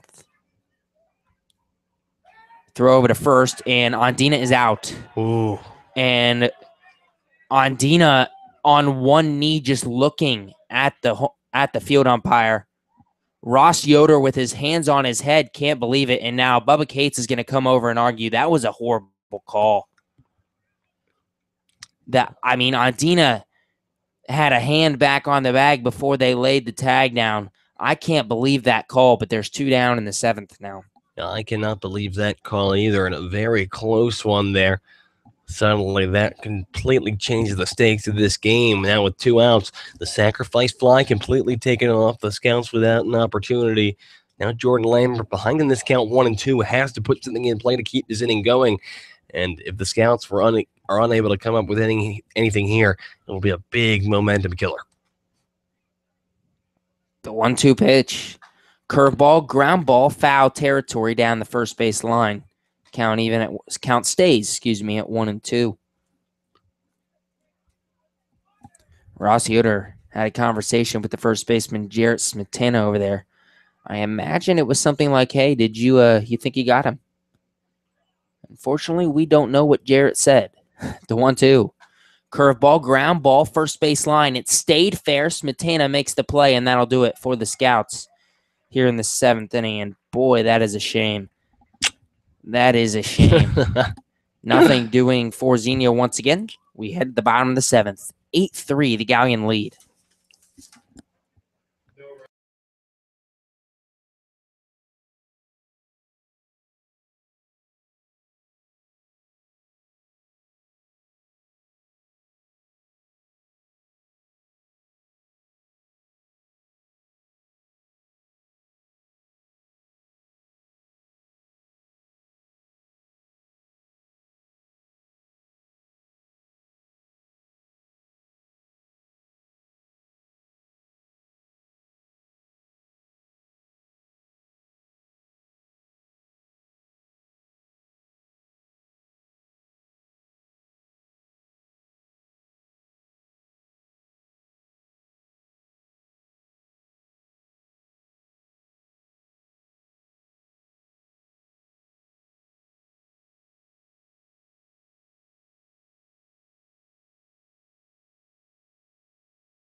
Eight 3 Galion as we head to the bottom of the 7th here at Hayes Park.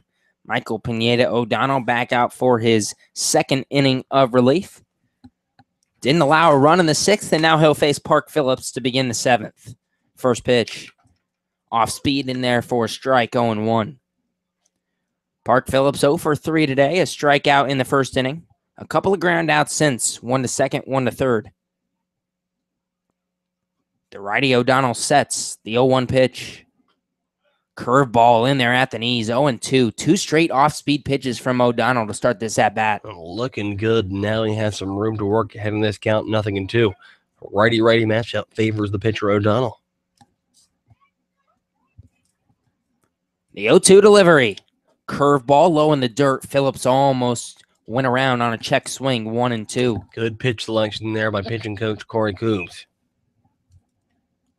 And over 3 day for Park Phillips, whose average is 400 over his past 7 games. He's been on fire for the Graders. Now the 1-2 pitch. Ground ball left side through the hole, base hit in the left field. Phillips is on with a leadoff single here in the 7th. And that's tough. If you're Michael Pineda O'Donnell giving up that hit after you're ahead in the count, 0-2. But now he's just going to have to work himself to get out of it. Benito O'Donnell does force a good amount of ground balls. And hopefully he can get one here against Joe Crank, who has hit 2 ground balls already today, a 4-3, and then an error on third baseman Chris Ackerman. Crank bats from the left side against the righty O'Donnell. First pitch. Low. Inside, ball 1. Joe Crank, the left fielder tonight for the Galion Graders. He's 0 for 3. He did reach base on that error by Ackerman at third in the 5th inning. The 1-0. Misses high and away, 2-0 to Joe Crank. Crank from Louisville, Ohio. Not Louisville, Kentucky. Louisville, Ohio. Nothing to see in Louisville, Ohio, folks. Not a tourist destination. We had never heard of. Didn't exist in my mind until today. O'Donnell throws over to first. Phillips back safely. Crank a guy, a 257 hitter, but the on-base percentage at 396 because of 25 walks. That is 8th in the whole league. As O'Donnell throws over to first once again. Park Phillips over there at first, not a threat to steal. Ooh, out-of-town scoreboard update. The Joes tied up with the Steam with 2 runs in the bottom of the 7th, all locked up at 6. That's a big game in the Southern Division. The 2-0 misses high and away, 3-0, and now O'Donnell is 1 ball away from the Graders having 2 runners on here in the bottom of the 7th inning. A deep breath. Now O'Donnell sets on the rubber. The 3-0 pitch.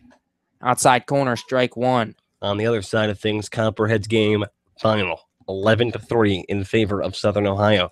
They need to win tomorrow to clinch a playoff spot.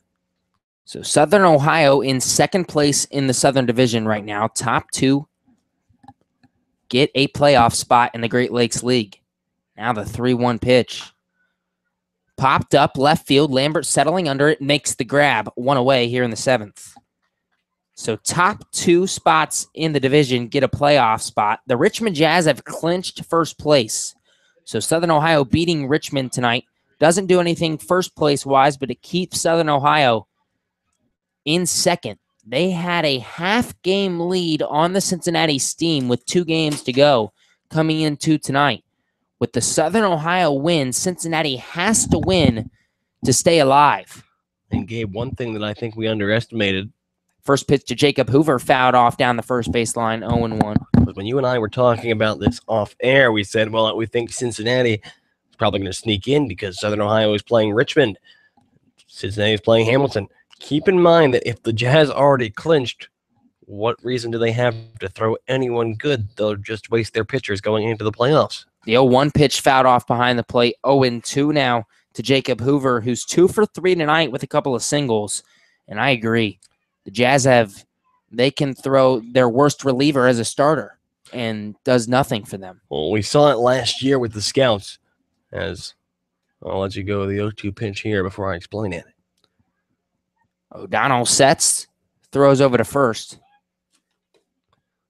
Well, basically, Gabe, when the Scouts and the Hamilton Joes were tied, and obviously if the Scouts had won and the Joes won, the Scouts would have won the division last year. Hamilton was playing Cincinnati. Cincinnati had already clinched. Cincinnati just threw their position players because they didn't want to waste any pitchers going into the playoffs. The 0-2 delivery from Michael Pineda O'Donnell. Curveball, check swing. He went around. O'Donnell strikes out his 2nd Galion Grader of the night. 2 down here in the 7th. Good pitch there from Michael O'Donnell. The curveball. He got Jacob Hoover. Not very much plate discipline in that at-bat there for Hoover.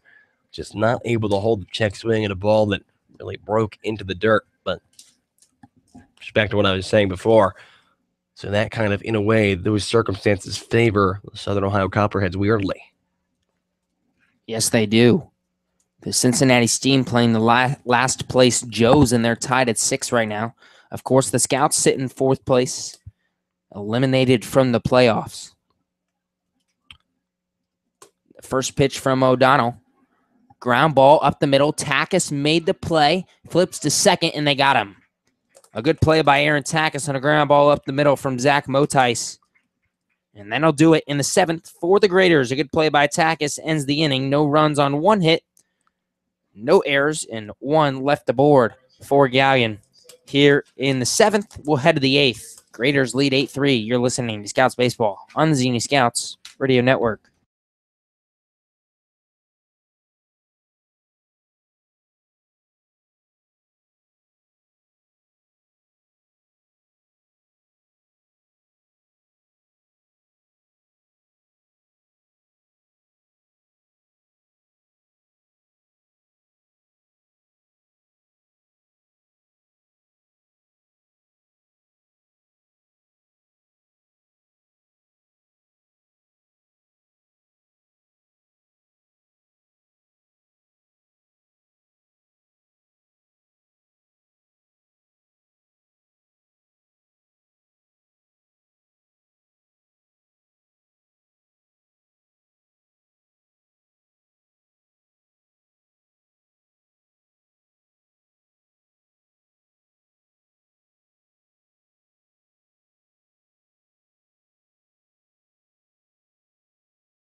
An 8-3 Galion Graders lead as we head to the top of the 8th inning here at Hydes Park in Galion, Ohio. The Scouts trail by 5 runs. They send Aaron Tackis, Kyle Casserly, and Donald Ring, the 2-3-4 hitters tonight here in the 8th inning. Tackis 0 for 3 on the day. A fly out to the center fielder Hedinger, his last time up. First pitch, fastball high, 1-0. Relief pitcher Sam Stewart back in for his 2nd inning of work. He inherited a runner on 2nd and nobody down. Now the 1-0 pitch to Tackis. Line drive left center field, base hit. Tackis rounds first. He will hold there. A leadoff single for Aaron Tackis here in the 8th inning. 1 on, nobody down. And I told you Tackis was due up for a hit, now 0 for his last 4. And he just really hammered that ball to left center field. Last time he hit it in almost the same spot, but the center fielder did a good job of tracking it down. This time, Tackis gets the best of him. Leadoff man aboard for Xenia. And Kyle Casserly to the plate. He bats from the left side against the righty Sam Stewart. First pitch to Cass. Curveball drops in there, 0-1. So Stewart inherited a runner at 2nd with nobody down in the 7th inning, and he gets out of it with a strikeout, a beautiful pickoff move to Francisco Andino. Andino might have been back safely, but not according to the field umpire. Now the 1-0 pitch. Curveball once again at the knee, strike 2. 2 beautiful curveballs from Stewart to Kyle Casserly. And then the ground out by Lambert to end the 7th inning. So the Scouts, who had runners on the corners with only 1 down, a leadoff double from Dylan Lottenville, they didn't get anything. Now the 0-2 pitch. Fastball outside, 1-2. Cass is 0 for 2 tonight with a walk in the 3rd inning. Casserly came in batting .263. Leads the team with 11 doubles and 2 homers as well. The 1-2 pitch. Line drive up the middle, base hit. Tackis holds up at 2nd. Casserly with another single for the Scouts here in the 8th. And just like that, with 1 swing of the bat here, Donald Ring could get the Scouts back into this ball game. His last time to the plate, Ring hammered one about 365 of the 370 necessary feet. Let's see if he can take advantage of now, perhaps the short 300 sign in right field. Ring 0 for 1 with a walk and a sac fly tonight. His 11th RBI of the year back in the 3rd inning. First pitch. Fastball. Ground ball up the middle through the hole. Base hit. Tackis rounding third. He's going to head for the plate. The throw is wide. Tackis slides around the tag. He's safe. An RBI single from Donald Ring. It's 8-4 Galion here in the 8th. And Donald Ring really starting to find his groove right now. That's now 4 RBIs in these past 2 days. Ring actually had 3 RBIs in his past 3 games coming into tonight. He has 2 RBIs tonight, so make it 5 RBIs in his last 4 games for Donald Ring. Ring now with his first hit of the day. He's been on base twice, though, with the walk in the second inning. He came around to score in that second inning as well, so he has scored a run and delivered 2 RBIs for the Scouts tonight. Still trailing by 4, 8-4 here in the 8th, but with the runners on first and second and nobody down for Chris Ackerman.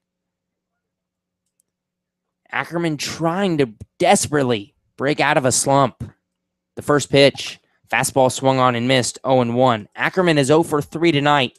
He came into tonight's game 2 for 34 in his last 10 games, an 0.59 average. His last hit, however, was a double. He bats from the right side against the righty Stewart. The 0-1. Curveball drops in there at the knees. 0-2. Sound of a train horn here at Galion. I thought they were playing that sound over the speakers. Thought they were trying to screw with our guys. You had to take your headset off to make sure. The 0-2 pitch. Curveball fouled off behind the plate. Count stays at 0-2 to Chris Ackerman. Ackerman just missing there. A big swing, just a little bit under it. And see how he can work the count here ahead in the count, or behind in the count, 0-2. 3 straight singles for the Scouts to begin the 8th. Still trailing 8-4. The 0-2 pitch. Curveball popped up on the infield. The third baseman, Motais, coming in. He makes the grab on the grass. 1 away here in the 8th. Yeah, and for Chris Ackerman, the strikeout hasn't been that much of a problem today. He has popped up on the infield now a couple of times. Twice on the infield, once on the outfield. Out number 1 here for the Scouts, and Ryan Park, a guy who's been seeing the ball pretty well so far today, 2 for 3. Let's see if he can make a difference and get the Scouts back into this ball game.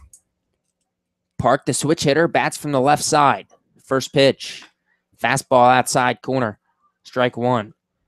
Park, a couple of singles in the second and the fourth inning. He struck out his last time up in the 6th.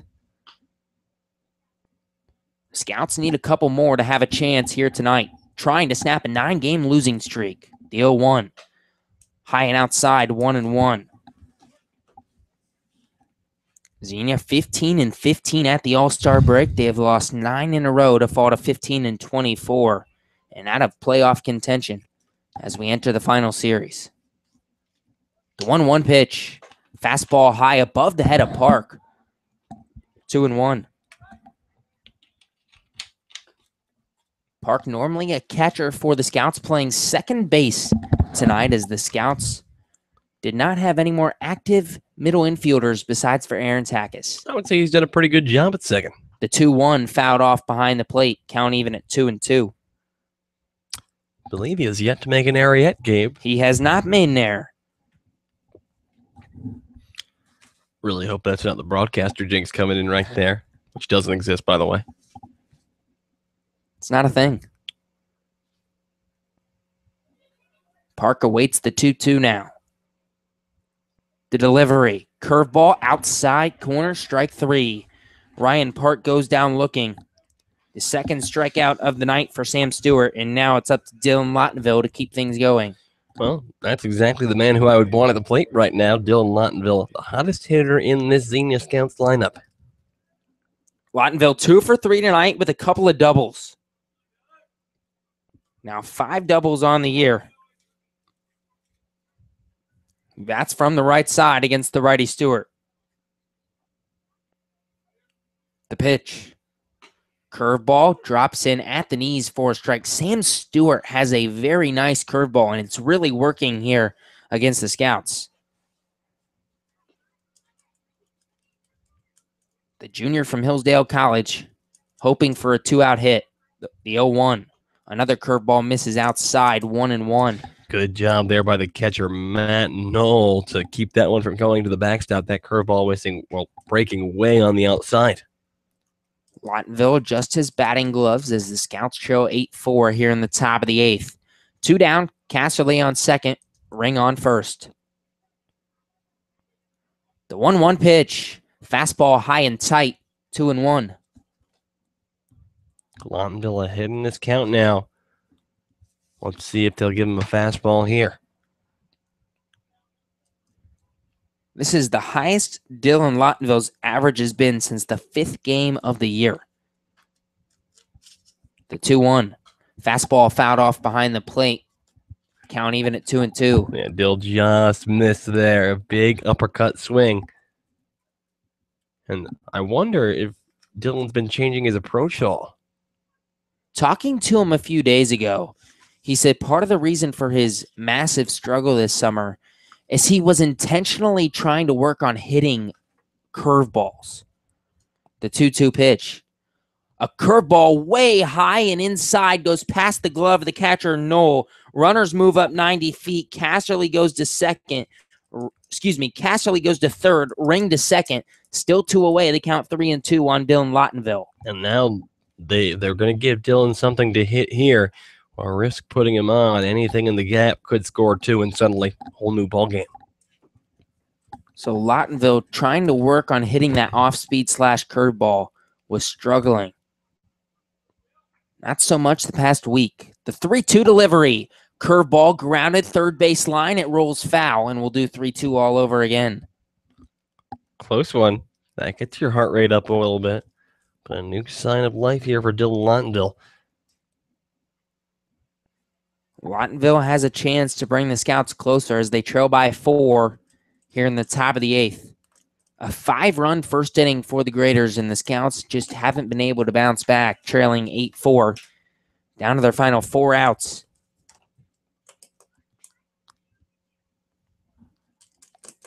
Sam Stewart taking his time, getting the sign from the catcher, Matthew Knoll. He'll step off. Ring dancing a little bit over at second. Casserly walking down the line at third. Stewart sets the 3-2 pitch. Fastball blew it by him. And that'll be it for the Scouts here in the 8th inning. A run on 3 hits. And they trail 8-4 as we head to the bottom half of the 8th. You're listening to Scouts Baseball on the Xenia Scouts Radio Network.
We head to the home half of the 8th here at Hayes Park in Galion, Ohio. The Scouts got one back in the top half of the 8th inning. Unfortunately, that's not quite enough as they trail 8-4 here in the bottom of the 8th. Michael Pineda O'Donnell back out for his 3rd inning of work. He'll have to face the top of the order. Brady Hedinger, Matthew Knoll, and Austin Hathaway, the 1-2-3 hitters for the Galion Graders. The first time through the order, O'Donnell got Hedinger to fly out, Knoll to strike out. Hathaway did single. First pitch to Brady Hedinger. Popped up. Shallow left field. Takis takes a couple steps back, now comes in. He's on the infield, and he makes the grab. 1 away. 1 pitch, 1 out there for Michael Pineda O'Donnell, who this could be his final inning of the season. if the Scouts are unable to get themselves back into the game in the top of the ninth. Yes, sir. Matthew Knoll now to the plate. He is 1 for 3 with a walk tonight. He is 0 for 1 against Pineda O'Donnell with a strikeout. The pitch. Off speed in there for a strike, 0-1.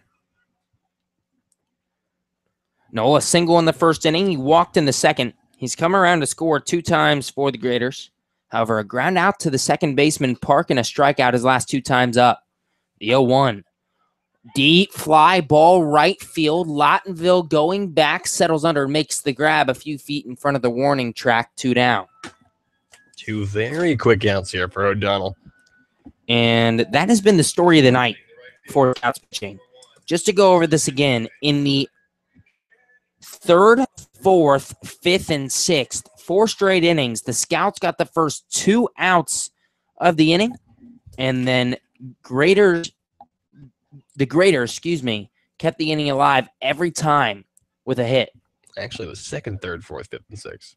That pitch catches the outside corner at the knees. Yes, you're right. 5 straight innings. The 2nd through the 6th. The Graders get retired 2 in a row and then get a hit. The pitch inside, 1-1. And in a couple of those innings, in the 2nd, the Graders got 3 base runners after they had 2 outs. In the 3rd, they got 2 base runners. In the 5th, they got 3 base runners and 2 runs.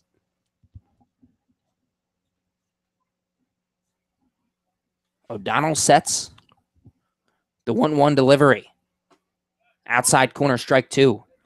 So despite all of that, the Graders got 1 run in the 2nd and 2 in the 5th. So 3 runs after having the first 2 outs of the inning, retired pretty quickly. And with the Scouts down 4, they could have used those runs back. The 1-2. Off speed, misses below the knees. 2-2, and that was close. Ring popped up, ready to throw that one down to Ackerman and throw it around the diamond. A very close one there. O'Donnell quickly takes the sign from his catcher, Donald Ring. The 2-2 pitch, way outside. O'Donnell missed there, 3-2. A close pitch there by Mike the first time. That time going way on the outside, seeing if he'll chase. So big pitch here from O'Donnell. 3 balls and 2 strikes. O'Donnell comes set. The 3-2 swung on and just fouled off behind the plate. We'll stay at 3-2. Not only did he just get a piece of that, but Park almost caught it. Ring. Oh, Ring. Ooh. So used to Ryan Park behind the plate, he's at second base tonight. Man, who knows who's playing what position these days?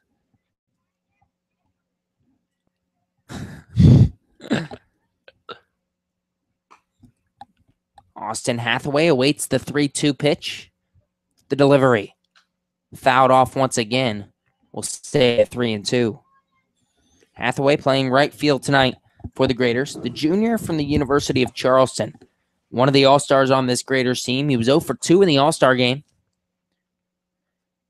He has 10 multi-hit games on the year. Make it 11 tonight, as Hathaway is 3 for 4 with 3 singles. The 3-2. Low ball 4, and once again, the Galion Graders have a base runner after Scouts pitching gets the first 2 outs of the inning. And let me tell you, that's a pretty effective way to do things as an offense. If you can keep extending innings like that, you'll just wear a team out. And in steps Jarrett Smetana. I cannot say that name. Smetana? No. Smetana. Dude, I hesitate every time. At least it's not Blaine Griffiths. First pitch to Smetana. Checked his swing. He went around on a curveball low. 0-1. Pineda O'Donnell loves to start with off speed to hitters. You're right. Now the 0-1 delivery from O'Donnell. Another curveball low. Ring snaps back to first. Hathaway back safely. Update, the bottom of the ninth, the Steam and the Joes tied at 6, a runner at first, and nobody out for the Hamilton Joes. Wow, bottom of the ninth. Bottom of the ninth, so the Joes are winning the home run. team, yeah. O'Donnell, a deep breath, now throws over to first. Smetana, he's 2 for 3 with a hit by pitch tonight. He reached on an error in the first inning and 2 straight singles in the second and the fourth and a hit by pitch in the sixth as O'Donnell throws over once again. 2 down here in the eighth. Scouts trail 8-4. Trying to get out of this inning and get back up in the top of the ninth to have a chance. The 1-1. Off speed, misses high and away, 2-1. Down 2 on nobody out for the Joes. So the Steam, if that run scores for the Joes, the winning run on second, the Steam will be eliminated from the playoffs and tomorrow will not matter for Cincinnati. O'Donnell, the 2-1 delivery. Popped up, foul territory, first base side out of play. Lands on top of the Scouts dugout, 2-2. Yeah, and so, yeah, you're right. If the Joes pull this off, then the only thing that will get to be settled is the battle for fourth place. That is correct. O'Donnell, a deep breath. Now the 2-2 pitch. Low in the dirt, a good block from Ring. Count full at 3-2. And is it just me, or when Pineda O'Donnell was working kind of quicker? Yeah, he's more efficient. Yeah, 100%. When he I get it. He's taking his time. It's when runners are on. Lots of deep breaths. When runners get on, he starts to become a little more wild. The 3-2 swung on and missed, strike 3. Well, forget everything I just said. Michael Pineda O'Donnell gets the strikeout to end the eighth inning, and what could be his final out as a Xenia Scout. With the Scout, he will not pitch tomorrow. So unless the Scouts get 5 runs in the ninth, 4 runs to tie it in the ninth, that will do it for Pineda O'Donnell's Scouts career, and it ends with a strikeout. He strikes out 3 tonight. No runs in the eighth on no hits and 1 left on base for the Galion Graders. We head to the ninth. Scouts need 4. You're listening to Scouts Baseball on the Xenia Scouts Radio Network.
We head to the ninth here at Hydes Park in Galion, Ohio. An 8-4 Galion Graders lead over the Xenia Scouts as we head to the top half of the ninth inning. The Scouts needing 4 runs to stay alive here in game number 1 of the final series of the 2017 summer. The Scouts, of course, at 15-24 out of the playoffs. So are the Galion Graders at 17-22 in the Central Division.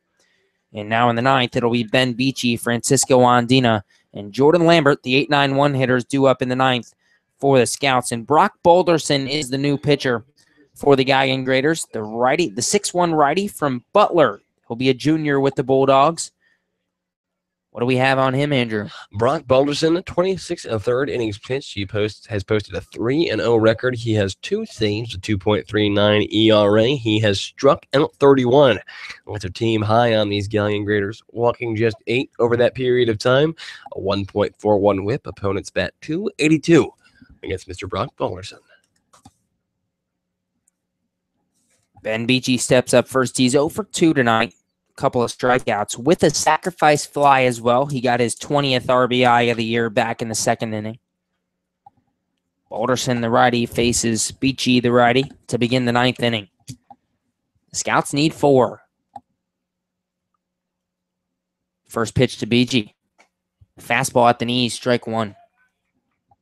Beachy, the designated hitter tonight for the Scouts, came in batting .289. That is 2nd on the Scouts team, however. As you know, the Xenia Scouts struggle hitting the pitch. Fastball misses inside 1-1. The Scouts, a .230 batting average as a team, is last in the league. 4.5 runs a game, 7.3 hits a game are both last in the league as well. A .347 on base percentage as Beachy swings through a fastball 1-2. The .347 on base percentage is 3rd to last in the league. The one offensive category that Scouts have a positive number in is walks. 4th in the league. They walk 5.3 times a game, to be exact, so a little over 5 a game. And the offense tonight has once again struggled. They have managed 9 hits, but only 4 runs. So a little above the 7-hit average. Now the 1-2. Swung on and missed, strike 3. Beachy goes down swinging on a fastball high. 1 down here in the 9th. Yeah, so the Scouts, unfortunately, another strikeout there from Beachy, and kind of just shows that he might be a little bit off his game because of this knee injury, playing with a little bit less of that tenacity because he's worried, obviously. He has said, I am in a ton of pain all the time, regardless of whether I'm playing baseball or not, and stuff like that. You know, it just affects you when you're in the batter's box. Now, first pitch to Francisco Andina. Low and inside, 1-0. Andina 1 for 2 tonight with a walk. A single his last time up in the 6th inning. The Scouts have had chances tonight. They've left 6 runners on base. 3 of them in scoring position. 1-0. Fastball popped up center field. The center fielder Hedinger settles under it, barely has to move, 2 down. And the Scouts are down to their final out here in the 9th. And, you know, it's a tough one. Like, it's hard. It's kind of hard to, we've come up with kind of all of the spins and the twists at this point. But, Jordan Lambert here with an opportunity to show the Scouts going to go down without a fight here in the top of the 9th. Lambert bats from the left side. First pitch. Fastball popped up. Foul territory, third base line. It'll stay in play, and that'll do it. The third baseman, Mo Tice, makes the grab, and the Scouts take an 8-4 loss here in Galion tonight. They lose their 10th in a row. Final line, 4 runs on 9 hits, and the Scouts leave 6 left aboard. No errors on the Galion side. The Scouts, however, did commit 2 errors. And the Galion final line is 8 runs on 2, 4, 6, 10, 13 hits. Sorry, the scoreboard here at Highest Park does not show how many hits each team got, so got to calculate it in the old book. 8 runs on 13 hits. They leave 8 left aboard. And any final thoughts, Andrew? Well, most of the offense coming in that home half of the first inning. It was the 3 singles, the error on Tackett, followed by the grand slam home run, and that's 5 runs, and that alone would have been enough to beat the Scouts. But after that, in the final 8 innings of this ball game, the Scouts holding Galion to just 3 runs. So the pitching actually, with the exception of that 5 spot in the first inning, did a pretty good job, which Does that sound like a familiar story to you? Oh, yeah. That sounds like the season right there. Yeah, so great work in relief by Michael Pineda O'Donnell. A great outing in what will be his last outing in the Xenia Scouts uniform, at least here in 2017. Oh, yeah. And always a chance anyone comes back as long as they're not graduating college. But Pineda O'Donnell, 3 innings pitched. He gave up 2 hits, no runs, a walk. He struck out 3. An excellent outing for him to end the year. Jack Raines has had a marvelous year for the Xenia Scouts. Unfortunately, 5 innings pitched. He gave up 11 hits, 8 runs tonight. Just didn't have his stuff in the first inning, and that's really it. He gave up 5 runs in the first. Otherwise, only a run in the second and 2 in the fifth. Pitched a 3rd and 4th inning scoreless. But the Scouts fall 8-4 here on the road. We'll be back in action 4:05 tomorrow at Grady's Field, the last home game of the year. The last game of the year, you will hear from us one more time. Tune in. This might be the last time that this beautiful combo will ever be on the air at the same time in history. And we're both in the Baseball Hall of Fame. They'll be like, wow, those two dudes worked together at one time. So it's your last chance. It's a dream, my friend. It's a dream. It's been a dream, my friend. It has. 8-4, Galion wins. Final line one more time. 4 runs on 9 hits, 2 errors, 6 left aboard for the Scouts. 8 runs on 13 hits, no errors, 8 left aboard for Galion. We will talk to you tomorrow at 4:05. Thanks for tuning in.